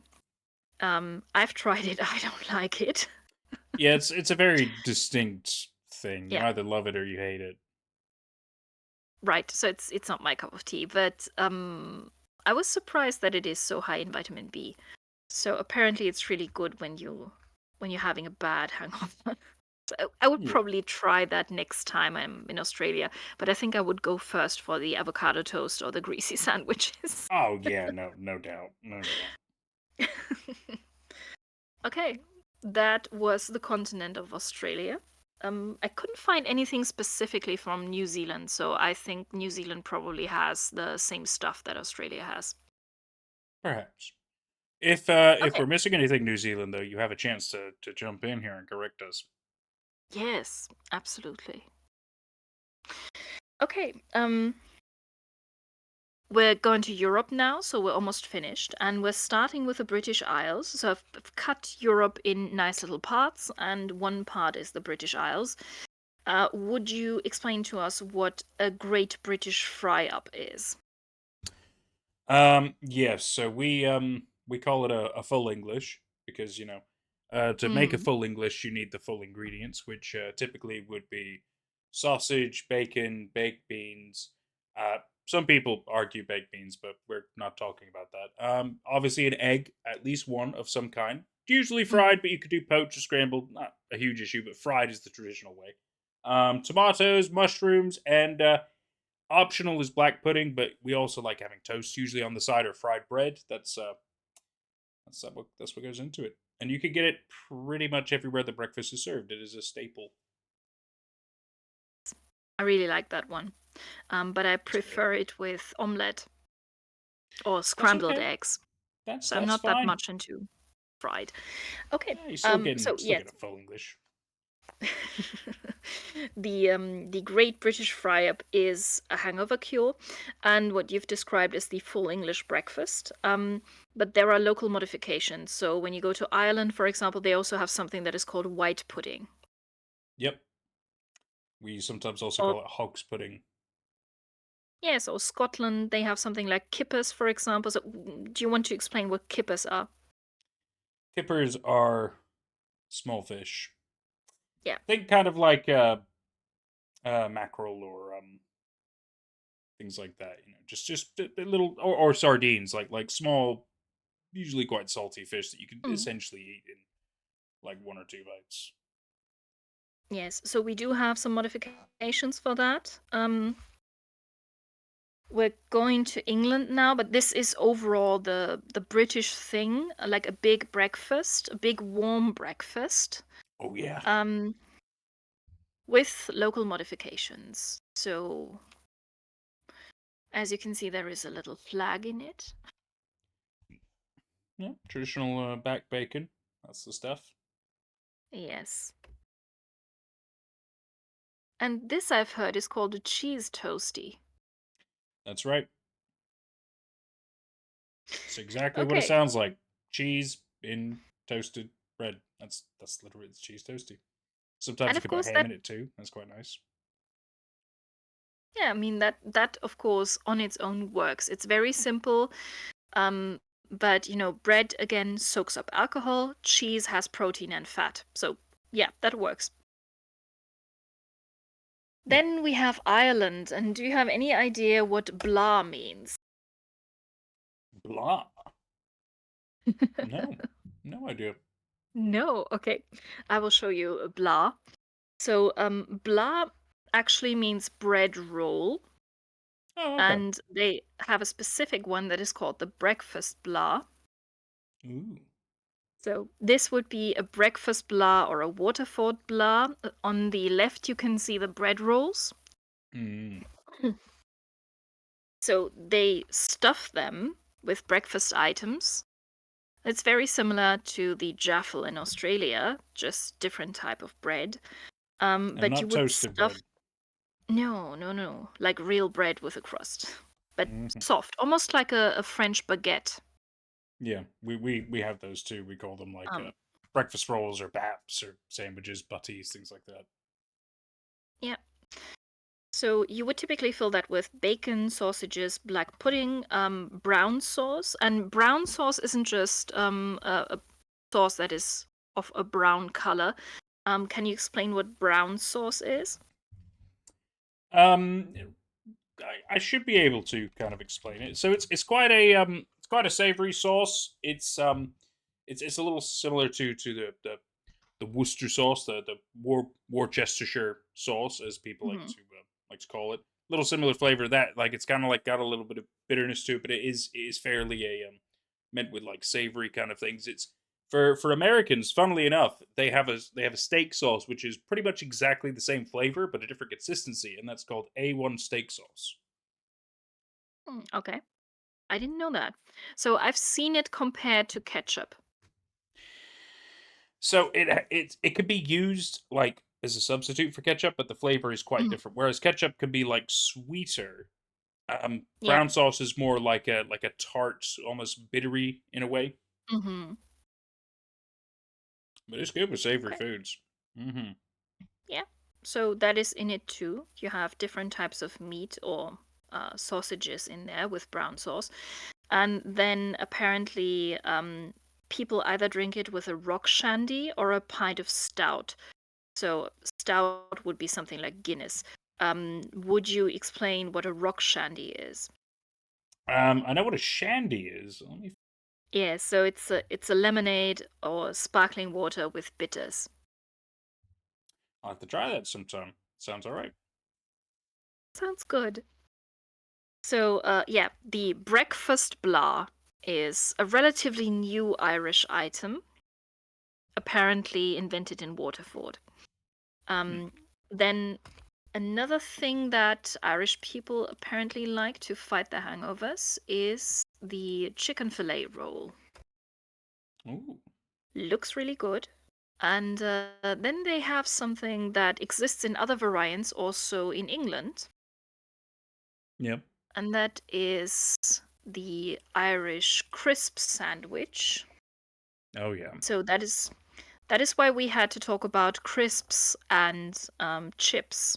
So your American viewers could learn what crisps are in Britain. Yep. It's also a poor man's lunch. Yes, this is potato chips stuffed between two slices of buttered bread, and it's usually white bread or, similar to toast. Um, and there are specific chips or crisp brands that people use. So what I've seen here is Tatio. Do you know Hmm. that brand? No, maybe Irish. Okay, do I have a picture of it? I don't think so. But yeah, so some people prefer specific brands, and the crisps are sometimes different in different parts of the UK. Yep. Makes sense. Okay. Then we have some more voodoo. Irish hangover voodoo. Ooh. So, what would you expect? Irish hangover voodoo. Um. Well, they do enjoy a little bit of mythical folklore. I wonder if they're trying to maybe have a bargain with, say, pixies or something. No, no. They bury themselves to the neck in cold sand. Okay. And the funny thing is that that works. It works. It works because it makes you sweat. So it makes your body sweat. Your head doesn't need to. But the rest of the body is buried in sand, and you have this pressure, and you're completely coated. So that makes you sweat a lot, and you basically sweat out the toxins. Right. So, I mean, don't do it like standing in a hole and then filling the hole up, because that would be too much pressure on the lower part of the body. Hmm. Just like a shallow pit, like bury yourself while you're lying down. I mean, I Yeah, probably but personally won't do it, but it's interesting.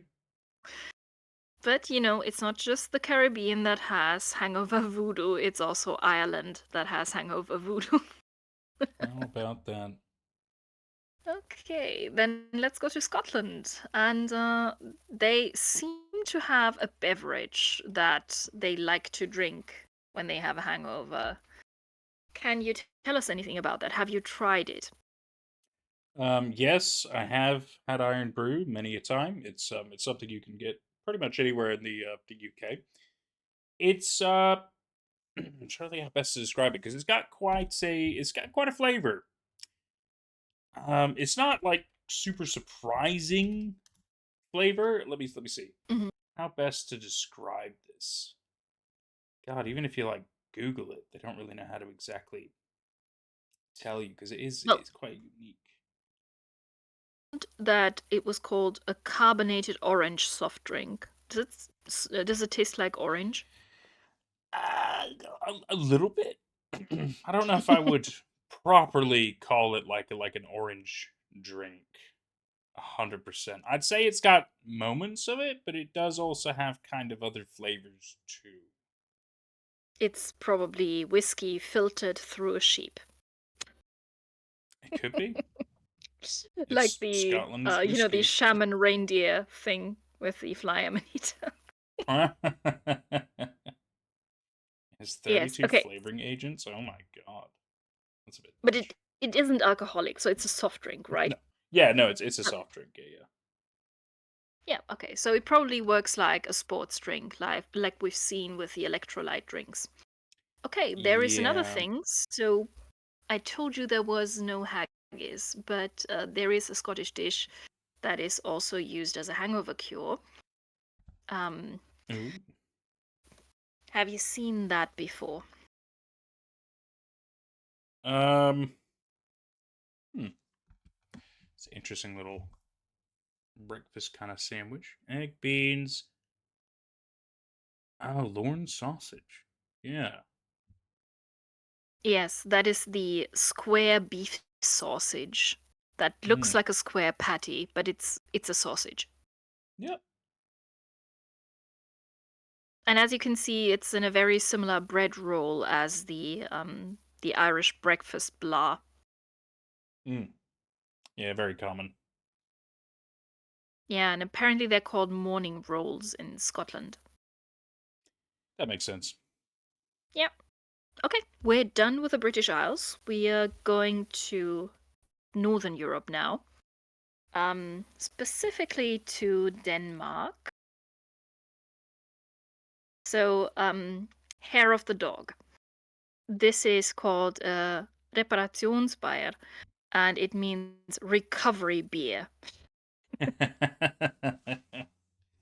And it's a little bit fruity, but not too sweet. So it's not like a party drink. And apparently they have a whole beer brand that they only produce for people with a hangover. Wow. So that would be really cool to try. That is something that is not disgusting. So we've talked about stuff that is potentially disgusting that you could try, like the prairie oyster, for example. But I think Mm. that would be really cool to try some Danish beer. Yeah, I completely agree. Yeah. But like the Canadians, they also have something to eat. So let me see. I'm the one who's going to have to pronounce that. Yes, you are. Yes, so this is called a fläskesteak sandwich. A Flesker steak sandwich. So it's a pork roast sandwich with gherkins and red cabbage and a spicy mayonnaise. Mm. Yeah, sounds It alright. sounds really, really good, to be honest. Mm. Hell yeah, Denmark. So, and then we have Sweden. I haven't seen anything from Norway, but we definitely have Sweden. And they are essentially having a full meal. So this is called beef rydberg, Oh. Ooh. and it's a beef tenderloin with potatoes, onion marmalade, horseradish, and an egg yolk. I want this now. Yeah, I definitely want to try that. That sounds great. I don't need a hangover for this. Right. Sweden just So, hiding things from us. yes, incredible. Okay, done with the north. Central. We're going to Belgium. Belgium. So, so what we're going to see in Central Europe is that they have a lot of herring as a hangover cure, and that is similar to Eastern Europe. In Eastern Europe, it's usually pickle brine, and in Central Europe, it's often herring. Hmm. And the Belgians are starting with it. So this is a Belgian herring salad. It's marinated herring with onions, peppers, yogurt, and paprika. Okay. Then next up is the Czech Republic, and they're not even trying to hide their love for garlic. Okay, It's kind of like a I only garlicky super see the croutons and stuff. yeah. Okay, okay. So this is called chizniachka, and it's a garlic soup. No problem. We're uploading utopenik. Yeah. This is the second one. So apart from the garlic soup in the Czech Republic, you also have drowned pickled pork sausages and onions in sour brine, and that is called utopenik. Okay. Yeah, the Eastern European countries and some of these Central European countries, they are good at pickling everything. We're moving on to France. France has something that is called cassoulet. Oh, Yeah, looks good, right? quite interesting for sure. So it's not the Bloody Mary that is the typical French hangover cure. It's cassoulet or onion soup, and cassoulet is a stew made of beans and meat. Mm. And as you can see, the beans are basically completely covered in meat. Yeah, no kidding. So there is more. Of course, the onion soup also needs to be mentioned. And that is also something that is very tasty and very easy to make. So you basically just need onions and some white wine and some broth, usually beef broth.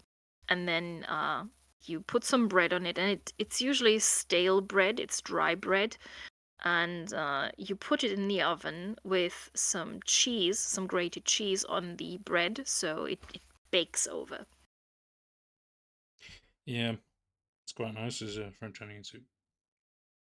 CNN, for some reason, thinks that curry sausage is a German hangover cure. It's not. Curried sausage. Oh, yeah, I mean, there is curry sausage in Germany, so it's called Currywurst. It's nice. The sauce is rather thick, so some people really just use ketchup and some curry powder and paprika powder. But there is a legitimate sauce that is not quite as thick as ketchup that you get from street vendors. So this is essentially a fried sausage cut into little pieces with a so-called curry sauce. Hmm. And this is not a hangover cure. So maybe in Berlin, CNN says, oh yeah, in Berlin, when you go home from a party, then you eat this. Yeah, well, but people in Berlin eat everything. They're crazy. Everyone knows that. Um, I see. so maybe they don't really have normal hangover cures. Maybe this is all they can get. But yeah, it's CNN is full of shit. So let me show you the actual German hangover cure. We also have a drink, but we'll look at the hangover cure that you can eat. That is actually a twice pickled herring or double pickled herring, Oh, because it has sour brine and salty brine, and you wrap it around some gherkins and onions. This is called rollmops, and the first part of the word is basically rolling. The second part, mops, means pug, like the dog breed. Like it's a oh, rolling pug. oh my goodness. And you use this to cure a kater. And kater is the word for male cat, because kater is also the German word for hangover. I see. And apparently it's related to the sounds that cats make at night that will give you a headache. So the wailing of cats. Um, so when you have a hangover, you can feel like this is going on in your head in an endless loop. Um, and that's why the hangover is called kater, because you feel like you have screaming cats in your head the whole day. Wow, that's quite a description. Yes, but that is the real one, the one that CNN didn't find. And there is, let me see, a little drink. This is a digestif. You would often drink that after a heavy meal, like a greasy meal.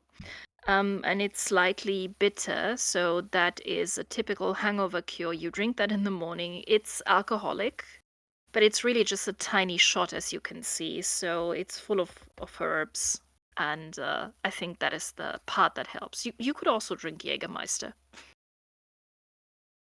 I suppose you could. Yeah, but that is the typical stuff. So in these little paper bags, like even the design is iconic. Okay, and we return with more herring to the Netherlands.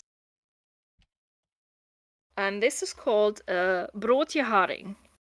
And broodje means bread roll, so it's related to the word bread. And haring is herring. It's a bun filled with herring, onions, and pickles, and sometimes mayonnaise. Then let's go to Southern Europe. We are going to Italy, and Italy is a little bit shocking, but only in Sicily. So we'll start with two drinks. One is espresso, and that makes absolute sense because that will kick you back to life. And the second one is a fernet. And fernet is also a digestif. So you usually drink that fernet before you go to bed. You come home, you're still drunk, you down one of those. It's like a small shot, and it tastes like medicine. I've tried it. Um, or you can use that as a component in your the morning after cocktail, in your hair of the dog cure. Um, and it's probably as nasty as a Jaeger bomb. Ooh. Okay. Are you ready for some Sicilian horror? I'm a little concerned when you say that now, but yeah, why not? Okay. This is called pizzle, and it has nothing to do with pizza. Well, that's a leave, I suppose.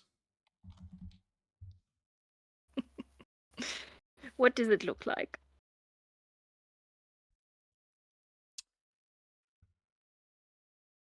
I mean, the first thought is some kind of weird dried sausage, but the fact that you said something like that makes me think this might be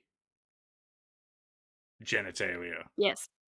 Yes. Okay. Yes.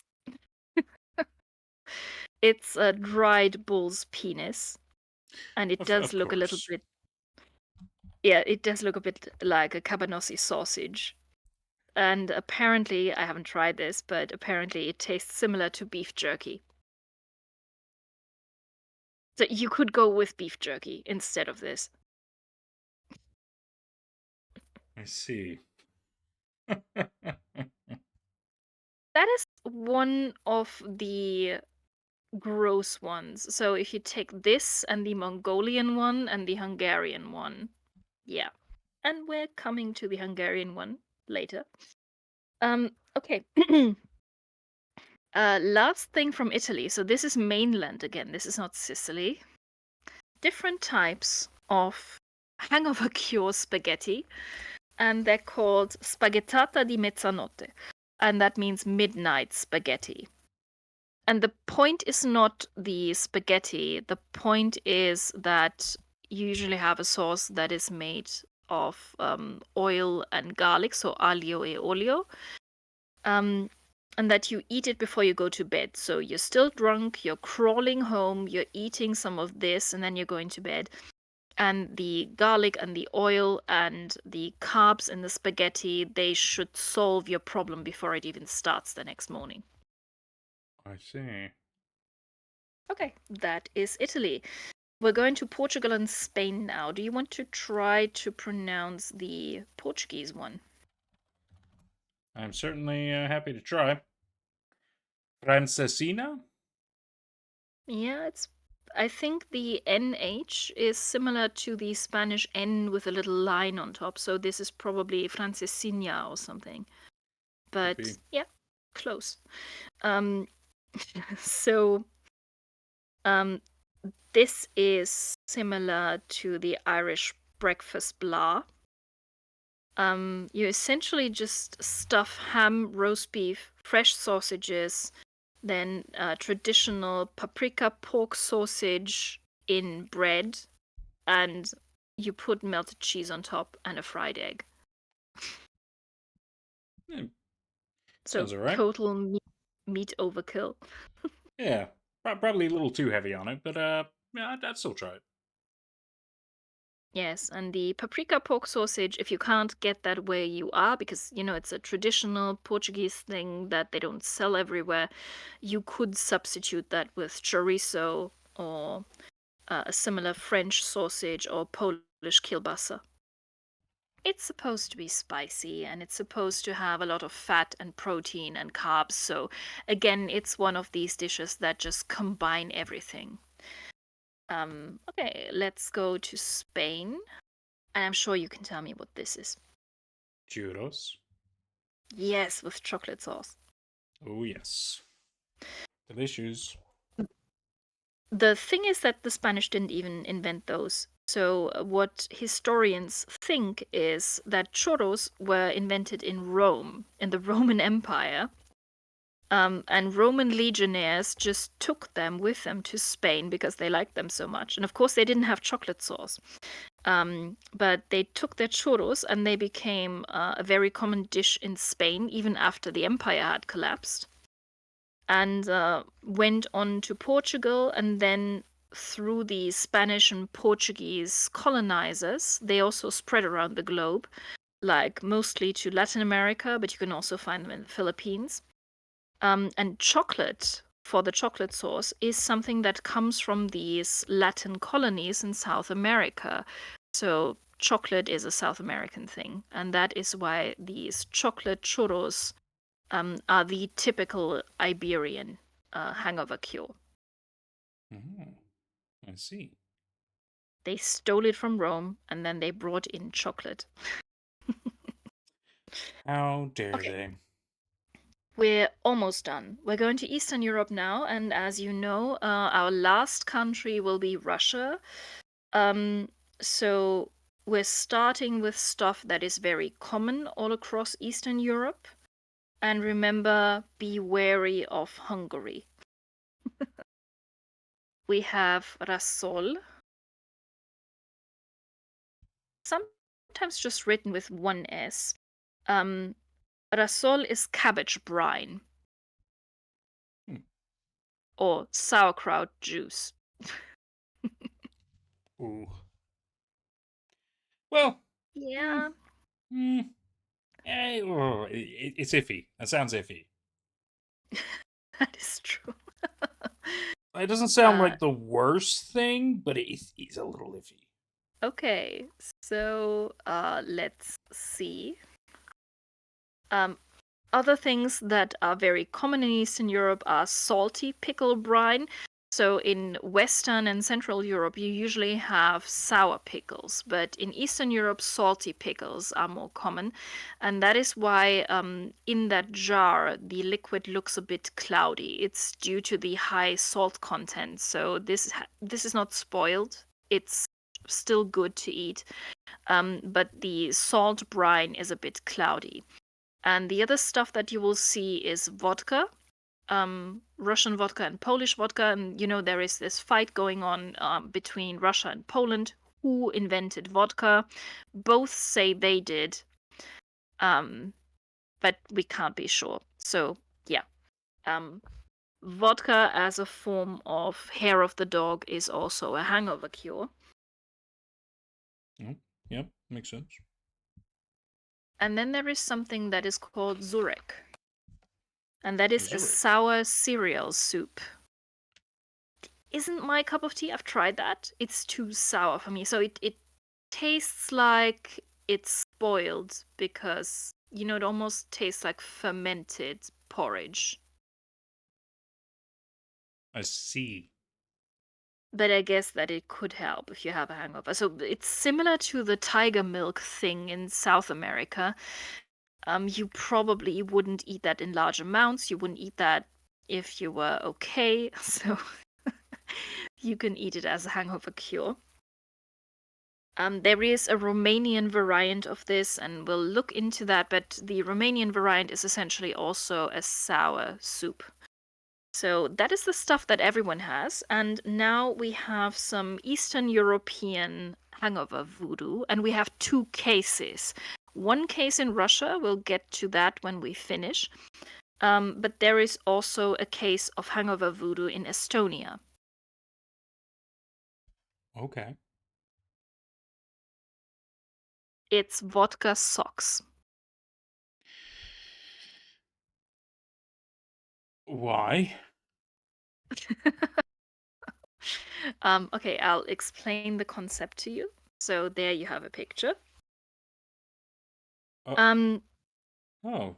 your So it's not your soaks. It's not socks like soaked in vodka. yes, it is. Uh, It absolutely oh, is. oh, okay. To absorb it into your body that way. So, yes, it's essentially to start sweating. So it's similar to the Irish version with the sand. You soak a pair of socks in vodka and then you wear them under another pair of dry, thick socks. So you have two pairs of socks on your feet. And then you sit near the stove with a cup of tea, and that whole setup makes you sweat like crazy. And I don't know why they only have that on the feet. I mean, they could probably wear a vodka suit or something, but maybe that's a bit much. So Yeah. yeah, it's designed to make you sweat. I mean, you can absorb alcohol through not just Yeah, drinking. I mean, there was the guy who died because he like soaked in an alcoholic bath. yeah. But I But don't people think they're still trying do to that. get. Like there's champagne baths and stuff. I mean, it's still a thing. Yeah, but that is very diluted. Yeah, because otherwise people would die. Well, in this case, they're not trying to get their feet drunk. Well, no, of course it The still goes in the bloodstream, which gets you drunk. So But the vodka is mainly used to make them sweat. So maybe they have a problem with blood circulation in the feet. Maybe that's the problem. So they're using these vodka socks to get every part of the body to sweat. The rest just is fine sitting near the stove with a cup of tea, but for the feet, maybe you need a little bit more. So I think it's more about the sweating and not so much about absorbing vodka through the skin. you're probably right because it does sound a bit stupid. Okay. Uh, are you I'm ready getting for drunk tonight by Hungary? putting on my socks. Yeah, hit me with the horrors of Hungary. Okay, well, we'll start slow. Oh God. Okay. Um, so there is a soup. The soup is okay. No problem with the soup. This is called korheli soup. Okay. And it's I mean you probably wouldn't like this because it also contains sauerkraut.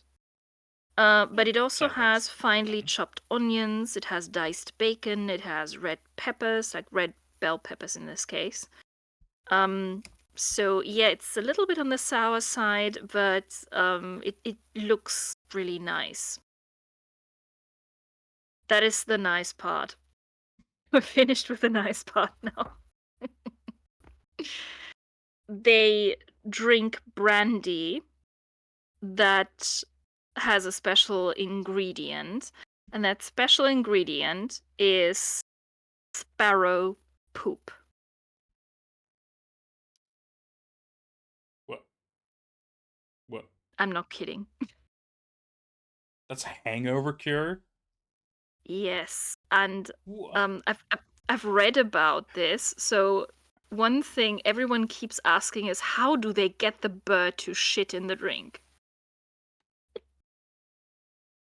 Well, I mean, it mustn't be like they put their own glass of brandy out and hope a bird shits in it, right? It's got to. There must be like a whole system of how it gets done, I think that they probably have a little cage with sparrows in a and then barn. have barrels, yeah, underneath it and stuff. Exactly. That would make sense. But Yes. Well, I mean, it still doesn't make sense as to why that's the drink of.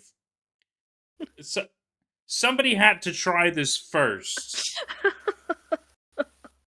and that's the part for me where I'm like, how did they? I mean, it's one thing for somebody to try something, and for everybody else to be like, "You're fucking insane," but somehow he mustn't have been told that he was insane because he drank brandy with sparrow poop in it. Somehow it became a thing. I mean, Okay. we're lucky that it's not goose shit or something like that. Oh god, yeah. So It's you must have information about this. no. So okay, okay. If there are any Hungarians, or if you know a Hungarian, we need to fucking talk. All right, we need to fucking. I need to know more. It's just a tiny poop, you know. It's probably It's not doing it's much harm, and like they it's were they were probably thinking that alcohol disinfects, so brandy would have between 40 and 60%. So they probably it's thought still it's poop. okay. It's still Yeah, poop. it's I'm not saying I would try it. Absolutely not. There are limits even for me. I'm what it. There's so many questions about this.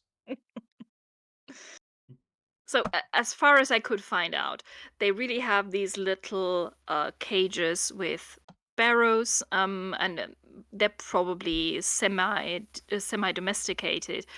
And they have these cages and have newspaper at the bottom of the cage, and the sparrows just poop during the day, and then they pick up a little piece of poop from the newspaper and they put that in a brandy. This is not fresh sparrow poop. They don't have to potty train the sparrow to sit on the glass and shit in the glass.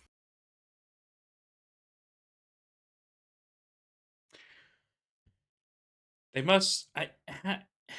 It's one thing to say this is a drink that we like, right? It's one thing to say that, but somehow this is considered a hangover cure, which means they had to test this, right? um So I could imagine what happened was probably that somebody had an expensive bottle of brandy and they were having drinks as a hangover cure in the morning, and somehow a sparrow pooped in one of the glasses. So they thought about it and they thought, okay, this is super expensive. Am I going to drink this or not? And maybe they decided to drink it because the brandy was so expensive, and they realized that this was really giving them an advantage and was a better hangover cure than just pure brandy. That is what I think could have happened. I mean that makes sense. I really need to know the like science and everything behind this. I need to understand There is no why science. this is. It's I don't understand. I just don't understand.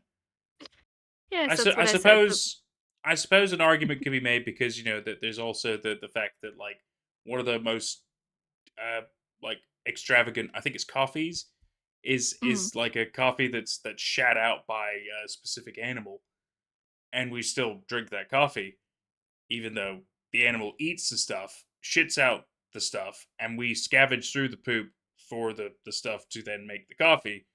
But it's still supposed to be, I don't. But that goes through a process, right? It doesn't just stay like shitty tasting coffee. But I don't know. I don't know, Ligeia. Yeah, This is weird. This is certainly weird. this is this is weird. So with a poop coffee that is called kopi luwak, and kopi means coffee. Luwak is the animal. So it's a civet cat in Indonesia, and they like to eat coffee beans, and the coffee beans goes through the digestive tract of the animal. It's not really a cat, It's similar, but it's not a cat. And then they shit it out, and um, the digestive tract has fermented these coffee beans, and that is why they are That's it. very Yeah. sweet.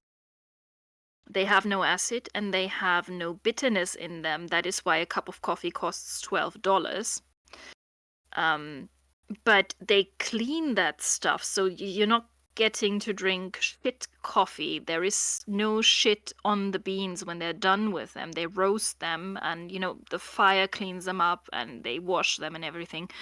Exactly. Same thing with sausages. When you have naturally made sausages, they're put in guts, and Yeah, you're not eating a hot dog with a shit covered piece of gut. They clean that stuff before they make the hot dog. exactly. But that does not happen in this drink because It's the an point is to have the poop in the drink. intentional pooping. Yes, you can't have clean poop. That's not a. It's not a thing. The point is, it's a waste. I don't understand. Y- I really need somebody from Hungary to talk to me about Absolutely. this. We please, please, or if you've just ever had this drink, please get in contact with us. We want to have you on the show. We need to fucking discuss this. Absolutely.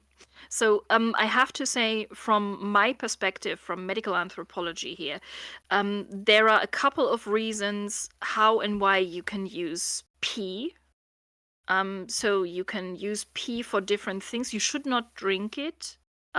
So this emergency pee drinking is actually not a thing because pee is salty, and you dehydrate yourself even quicker when you start drinking your own pee, for example. But there are a couple of uses for urine because urine is actually quite clean as long as you're healthy. But you should not eat shit. Absolutely not. So that is not a thing even in primitive cultures. They're not going to eat their own shit or some animals. We've seen the heathen Siberian Santa drinking reindeer pee and all that kind of stuff. That is fine. He's not going to die of that. He's just trying to get high, so he's not drinking a liter or Yeah, something. yeah. It's not his But diet. yeah, do not eat shit. It's sad that I have to say this. It's I think it's important that we say these things because you know Yes. that it could happen that somebody could come away from this and be like, you know what, I'm gonna now find a bird, I'm gonna make it poop in a drink, and I'm gonna drink it because these guys said that apparently that's a hangover cure, and it's like, no, that's not what we fucking said. We're Is telling you how things that we found that are weird and interesting and bizarre. That doesn't mean we're telling you to try them. how are you going to make the bird shit? I mean, are you going to stuff it with laxatives? Well, that might like kill it. Yes. So Oh fuck! Oh no! Don't let's don't suffer bird with laxatives. Oh my god! I can't believe I have to say don't. that. Let's go to Poland. Let's move on to Poland. Yeah, I told you. Fucking hell! You know what? That absolutely belongs on this. This it belongs on this show. That's amazing. I mean that has to be part of the thumbnail. That's so fucking bizarre. And you know how pissed off the people must be who just came in for 5 minutes to listen to me saying pear and water. They missed all of this. Yep.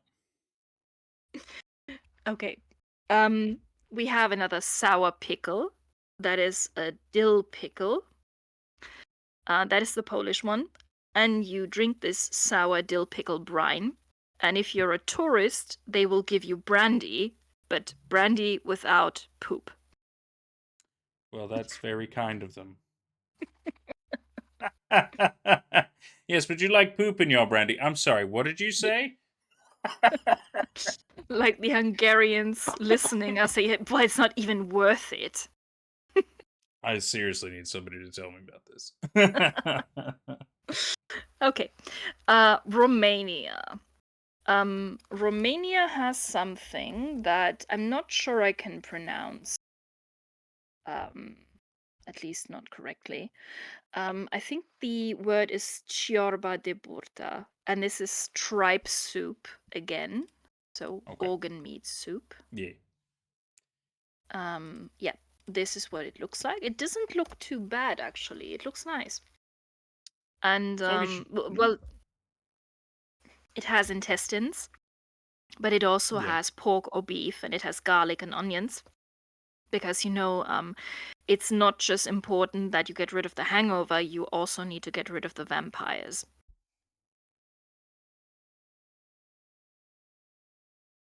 Although, depending on how much you drank, it's possible that you're just giving Count Dracula alcohol poisoning or something. Well, maybe If that's that what he doesn't wanted, work, right? yeah, probably. Um, we're almost done. We have reached Russia.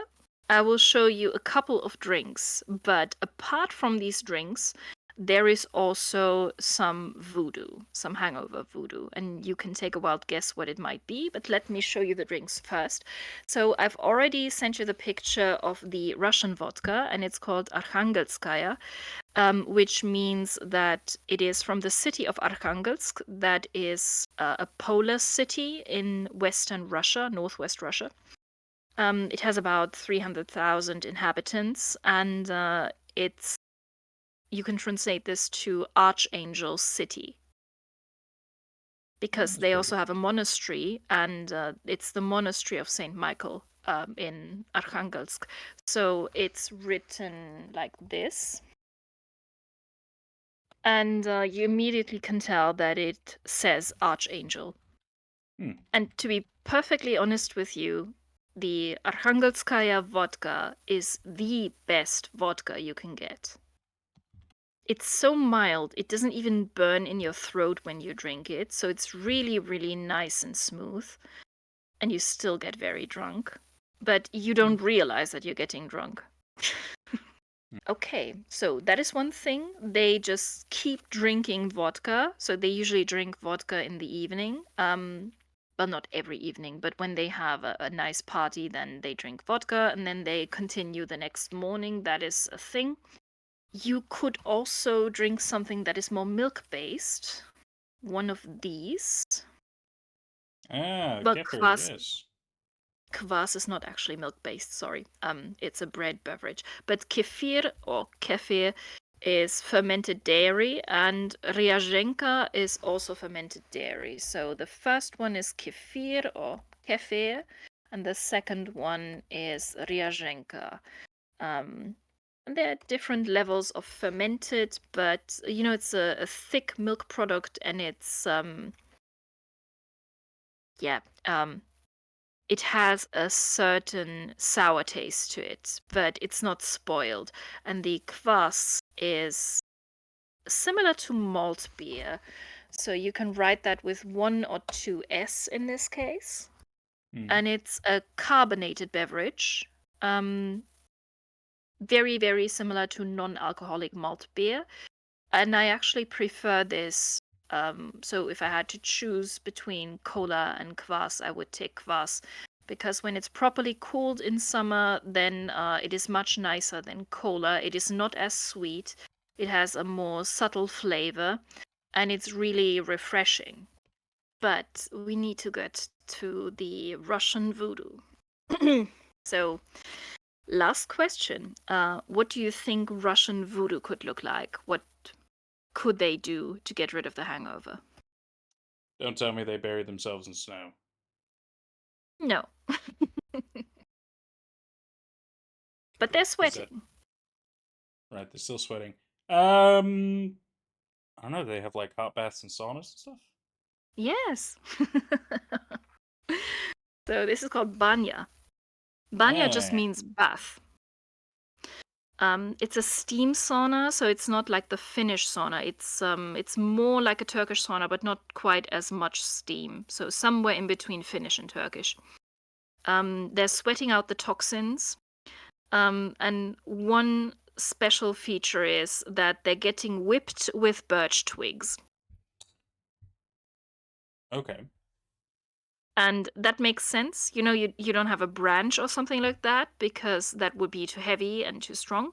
You have very thin twigs, and you whip your comrades with the twigs because that sparks blood circulation. And in Russia, the saunas are always gendered. So in Finland and in some Western countries, you usually have men and women together in the sauna. But in Russia, this is very strictly separated. You have a sauna for men and one for women. And I've talked to Russian people who have asked me, have you been to a mixed sauna? Because they're fascinated by this and they can't imagine how it works. I said, yes, of course, I've been to a mixed sauna. So the Russian men I told about this, they said, well, I don't understand how this works. How can your men hold back? Because you would definitely see something happening if I was in a mixed sauna. And, that is why you have a towel. And it's not that there are only super attractive people in the sauna, there are also Mm, very old people. So you're not going there to get aroused. You're going to the yeah, sauna to sweat, and it's not like you keep staring at people. But for them, they think it would be difficult. right. Well, They it's like how just people love use the idea of a nude beach, but then if you've ever actually mm, seen one, it's never what like people make it sound like how it's a fantasy of fun and like ooh attractive people. You're exactly right. The same thing where mm. it's usually the exact opposite. It is not attractive people that are there because they're obviously looking to have a bit of fun themselves. But it's like yeah, you're doing it for the wrong reasons. Yes, it's just it's stuck in their heads because they're only used to these separated sauna rooms.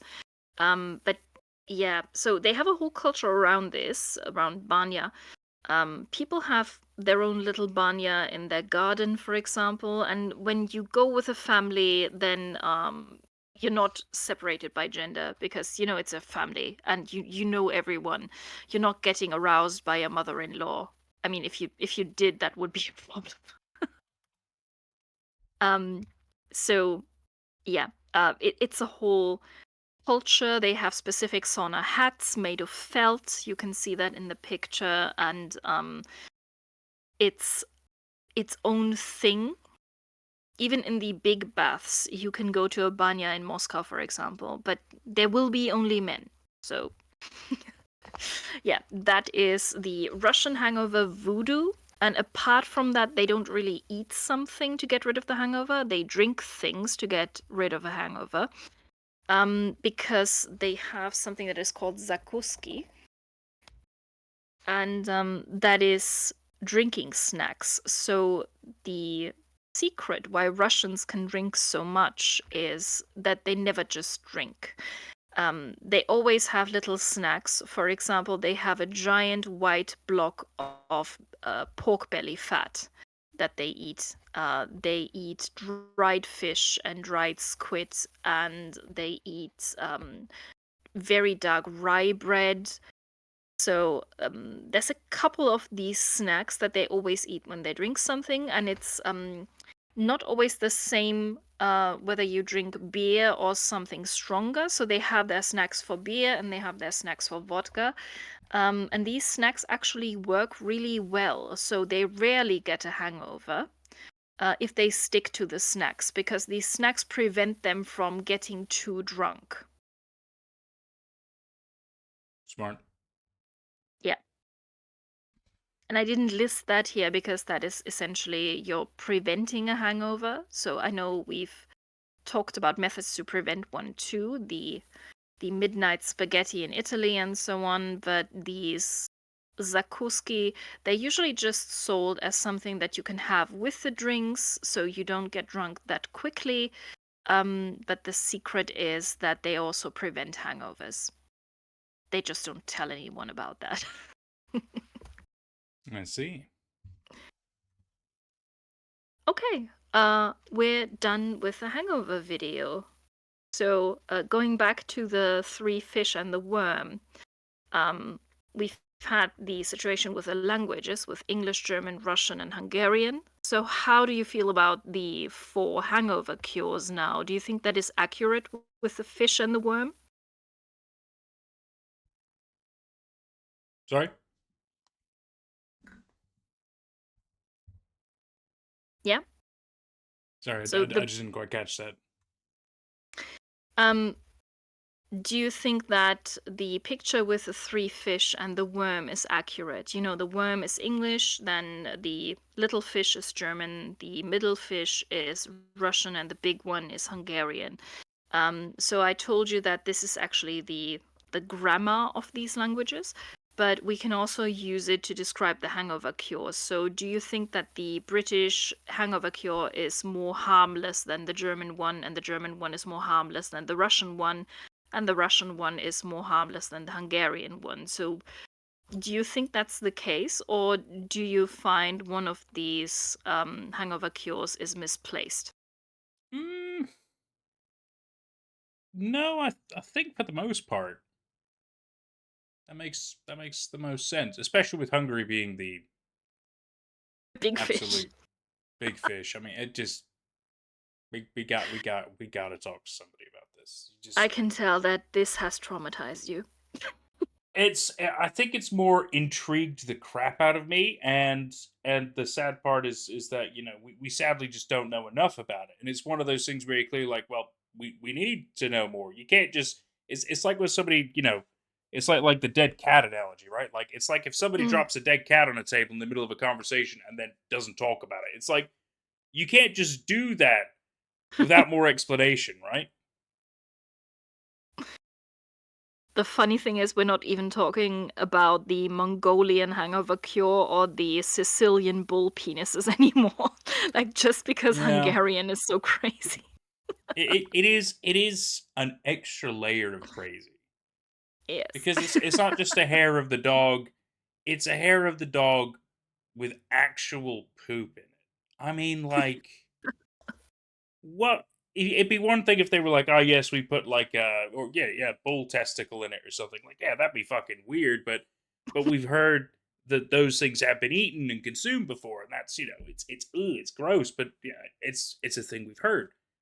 But I've never heard somebody having a drink with poop in it. That is very unique, and it's apparently a hangover cure. And it's like that's an extra layer of like, what?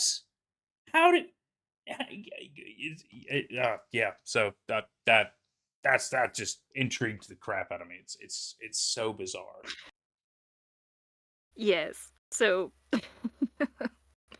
we're going to upload this on the 26th, I think. So people Yeah. have enough time to get ingredients if they want to try any of this. We will also show you what everything is called. So we will give you the names of the dishes, of the Oh yeah. drinks. Oh yeah. So you can Google recipes because we can't upload all the recipes.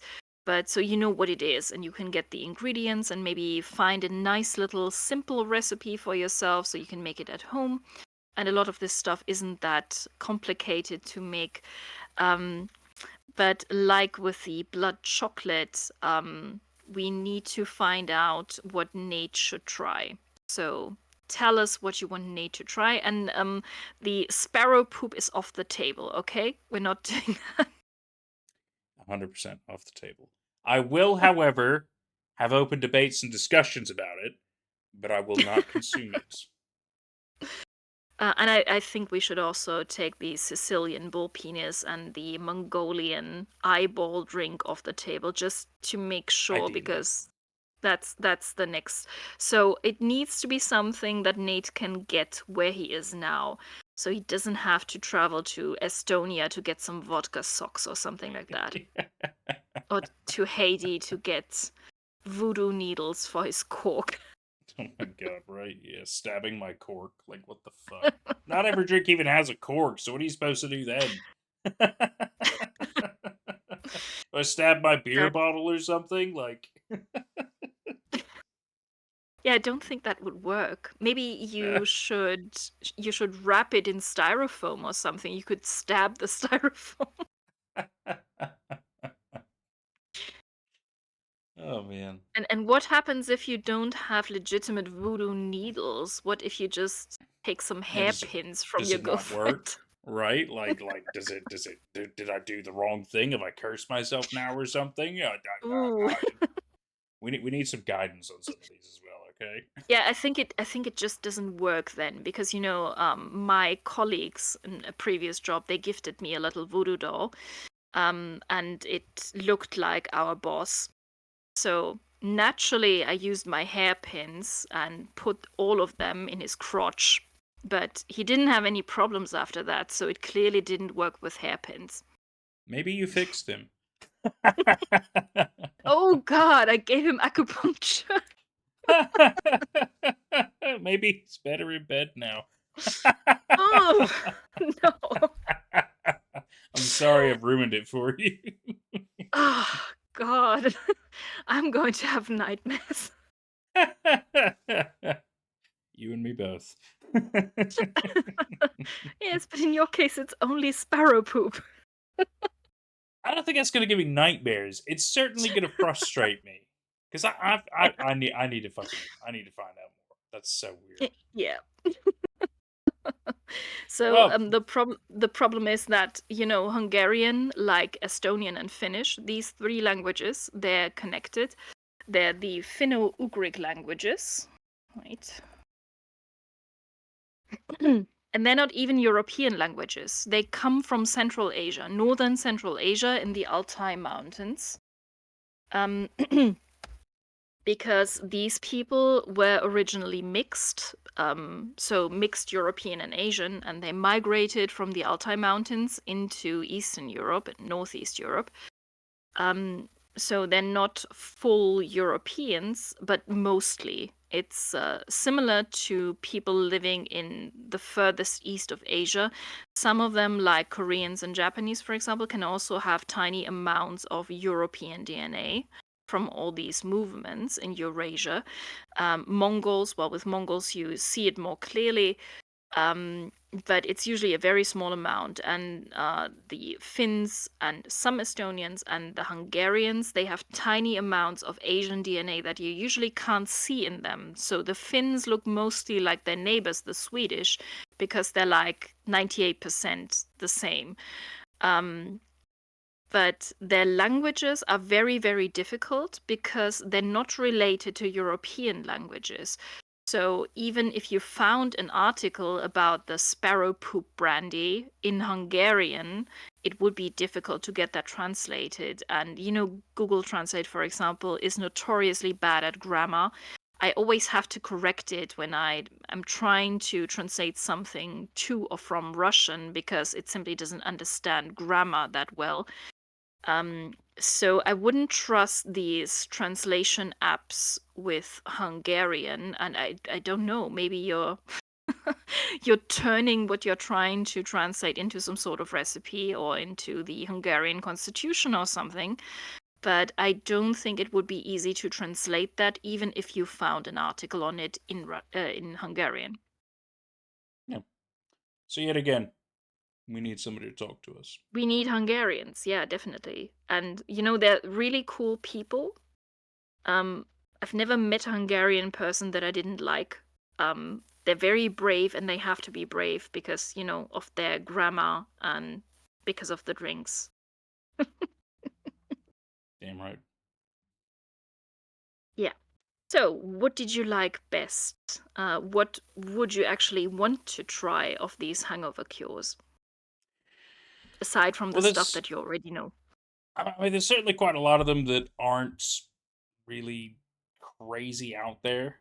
Quite a lot of them feel very tame and very safe, like the Francisina, for example. Quite meat heavy, Mm. but I don't think there's anything too bad about that. The digestif of like Underberg, for example, is yet again another Mm. fairly safe one. French onion soup. I mean, it's delicious. If you don't like it, I'm really sorry. You're just wrong. It's just great. Let's see what else. There's the beef Rydberg. I mean, like, Yes. come on, that has to be there's so many things on here that honestly seem quite good, and I'd be quite happy to try quite a number of these if I'm honest with you. Yes, I will be so disappointed if people in the comments are just saying dried churros with chocolate. Right. Yeah, because that should be easy to get in your situation. So there is stuff that is more difficult to get by, but I mean, you could find a recipe for the Swedish hangover cure, or you could buy some stuff that is canned or that comes in a bag. So yeah, even if you haven't tried any of that. I mean, I would really be interested in the Irish hangover cure, so especially the breakfast blah, because I would want to know whether this can kill a really heavy hangover, um, as the Irish probably have to every now and then, even if it's just after St. Patrick's Day. They are tough people. Yes, but even tougher are the Finns. So, last Finnish anecdote. Do you know who Saint Urho is? No. No. Okay. Saint Urho doesn't exist. He's a Jankozench. God damn The word, the name Urho isn't even a name in Finnish. It means hero. And Saint Urho was invented by Finnish immigrants in the United States. So, can you tell me what you associate with March 17th? Okay. So, do you want to do Saint Urho shortly? It only takes a few minutes. Yeah, go for it. Okay, great. So, what does the 17th of March mean to you? Well, at first I was thinking Mother's Day because in the UK it's in March, but I think it's the ever loving drinking holiday of green, St. Patrick's Day.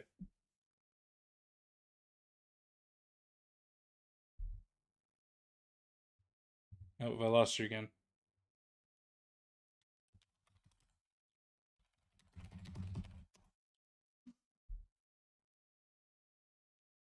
We are just having the worst technical issues today. Well, we really hope you've enjoyed the Hangover video, everybody. I could tell you a little bit about Saint Urho myself if you really want. I might throw that in at the end. But don't know what it is about today. We both will hear each other for a period and then it just stops. She's had issues her end. I've had issues my end. I got it. I don't know. It's clearly just maybe everybody's home now because the holidays. Because we're recording this pretty close to Christmas. For those of you unaware, there's no way we'd be able to record this on the 26th. That's insane. Get this all out at the same time and edit it? No. But we are pretty close to the holidays, so my guess is that perhaps some bandwidth usage has been crazy hit hard, especially Discord.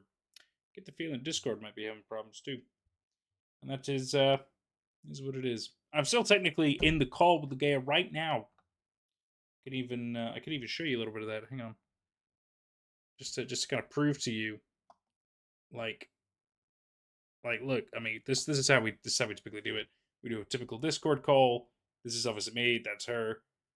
But yeah, we just it's not been happening today. I think our NSA guy pissed himself over the sparrow poop content. Probably Ligeia. Probably. Well, we've done our best, boys and girls. We've done our best. Thank you to the YouTube and Patreon members who've been supporting this channel so far. This has been a fantastic effort. Thank you so much. I couldn't do any of this without your support. Really, I really can't. Thank you. Patreon now has exclusive ad-free videos. I know, quite a cool benefit, I gotta say. Can't do it on YouTube, sadly, just on Patreon only. It's a whole thing. There are many ways to support the channel, but becoming a member is probably one of the best ones. Support us today.